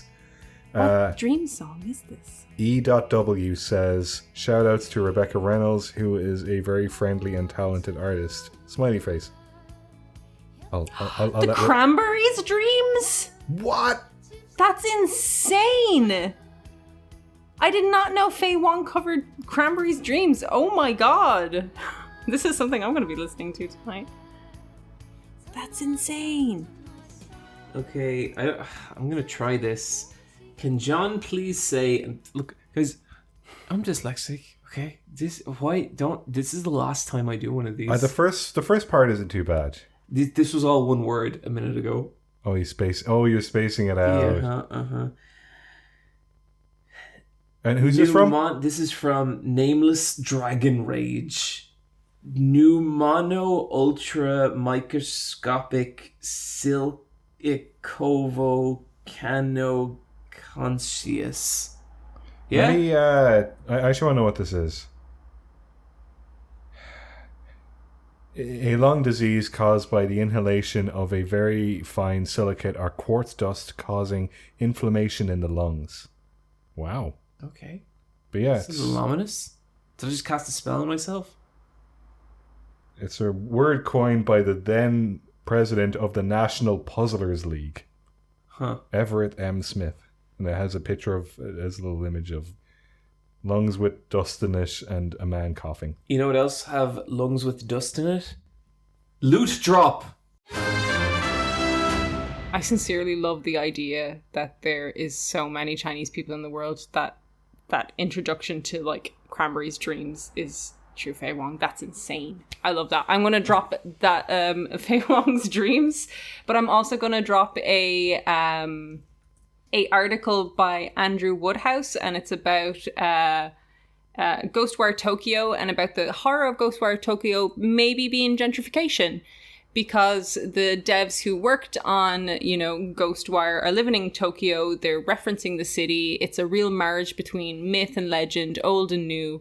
And how a lot of, if you play Ghostwire, you'll notice there's a lot of like building sites and stuff like that. And there's a lot of just gentrification when it comes to like tourism and like living in Dublin in Ireland. We experience that all the time as well. There are a lot of displaced folklore spirits in that. Yeah, there's a lot of displaced spirits, and like that is like something that happens to cities when there's a focus on tourism and just like through the cycle of like birth and renewal and stuff like that. And this article was really interesting because it's kind of a happy accident that even though it's not a very scary game, the horror of it kind of becomes gentrification if you look at through that lens. And I've been playing with that as a concept in my head since I read that article. That's true, yeah. And it's really interesting because there's like stuff like landlords removing like spirits and stuff from other people in the side missions. It's mostly in the side missions. It's a really good article. It's from Bullet Points, and yeah, that's my loot drop. Because like, you know how in Dublin they have the Leprechaun Museum, but I guarantee any like folklore spirits who come out at midnight see that and they're like, fuck that. Yeah, it's fuck that thing. We've got like so much of the old parts of the city have been like taken over, and like there was a moment where we're nearly going to lose parts of Temple Bar to put a fucking hotel there. I'm sure we've talked about this multiple times, but like the way I feel about leprechauns at this stage is like, that's you guys, America. Mm-hmm. We don't fucking deal with that shit at all. Yeah, that shit's cringe. John, have you got a loot drop? Okay, I got a little song here from a little artist I like called, I think it's Ziani, and it's called Horror of Babylon, and it's from the album Satan's Prostitute. Holy shit, John. Yeah, I really, really like Ziani. She kind of reminds me of like a harder version of like when Alice Practice was with Crystal Castles, and if you just like really hard spooky music that's kind of aggressive, she's awesome. I think I know this song. Oh yes, me too. This is cool. It's a spooky screech. I have a Korean YouTube channel called SBS TV and then a bunch of Korean that I don't know how to pronounce on YouTube. This fucking channel is fucking ridiculous. They release videos in a part 1 and part 2, but the part 2 is always a recap, and the first 2 or 3 minutes are just footage from the part 1 video. They are just like, I think it's just this weird content farm that just gets videos from like TV in Korea and just like re-edits it as if it's original content. But they just have this 2-part video on the stray dog that has eyebrows. And it's just so it's just these people live in a house and they have a bunch of dogs, but then there's this bad dog who's like a neighbor's dog, but they don't know who owns the dog. They just know he's a stray and he wanders around, but he has eyebrows painted onto his face, so he looks really funny, and he's pissing off all the other dogs, and the dog's an absolute chancer. And over the space of 5 minutes, you get really invested in this, and you're like, this stupid video means something to me. And then there's a part 2, and you find out who the owner of the dog is and why the dog has eyebrows. And by the end of it, there's a great resolution, and you give a shit. And I really like these 2 videos, and I want everyone to watch them. Cool. And I watch this channel when I need to decompress, and it's dumb, and I need it. There you go. Dog with eyebrows is a very good concept, just straight away. He has a secret. I like a dog wearing gloves. Like it's still walking like a dog, but from far away it looks like it has hands. I love putting socks on my dog. That's pretty funny. He gets so mad. And that's it. That's going to do it. After all those emails, we're nearly at the 3-hour mark, so, it worked out. Yeah. Fuck the news. Can I be real? I think we just cut news from this podcast. No! We just talk about it and we just get mad, and then it's no, the people who don't care about video games need us to provide the news late. But the thing is, it kind of tracks back into our predictions. Yeah, it's important. No, it's not, Niamh. Sometimes. No, it's not. Sometimes it's Everyone knows the news from 2 weeks ago. The Mario movie got delayed till next year. It's not going to be out at Christmas. Our predictions for that aren't going to matter, and I'm sad about it. fuck the news, but also, you know, it's inescapable. If you guys are excited about the news, we will keep the news. Do we cut loot drop? We've had more loot drops. I felt like, you know... Because now that the pressure isn't there... Yeah. Mm-hmm. I care about it more, you know? And I'm like, you know, sometimes you gotta think about leaving to understand what matters. So I'm hearing we should cut the news. No. We should just cut games. We should do a poll on Twitter that's always illuminating. Okay, let me think up a way to affect this. Guys, I've been going through a real hard time right now, and it would mean a lot to people if you could vote to cut the news from the Let's Play. I'm really, really sick of the news. If you're a hot bitch, you want the news. If you're not, you don't want it. There you go. Touche, Niamh. I am defeated. That's a good argument. Guys, we'll see you next time. Bye. Happy Pride.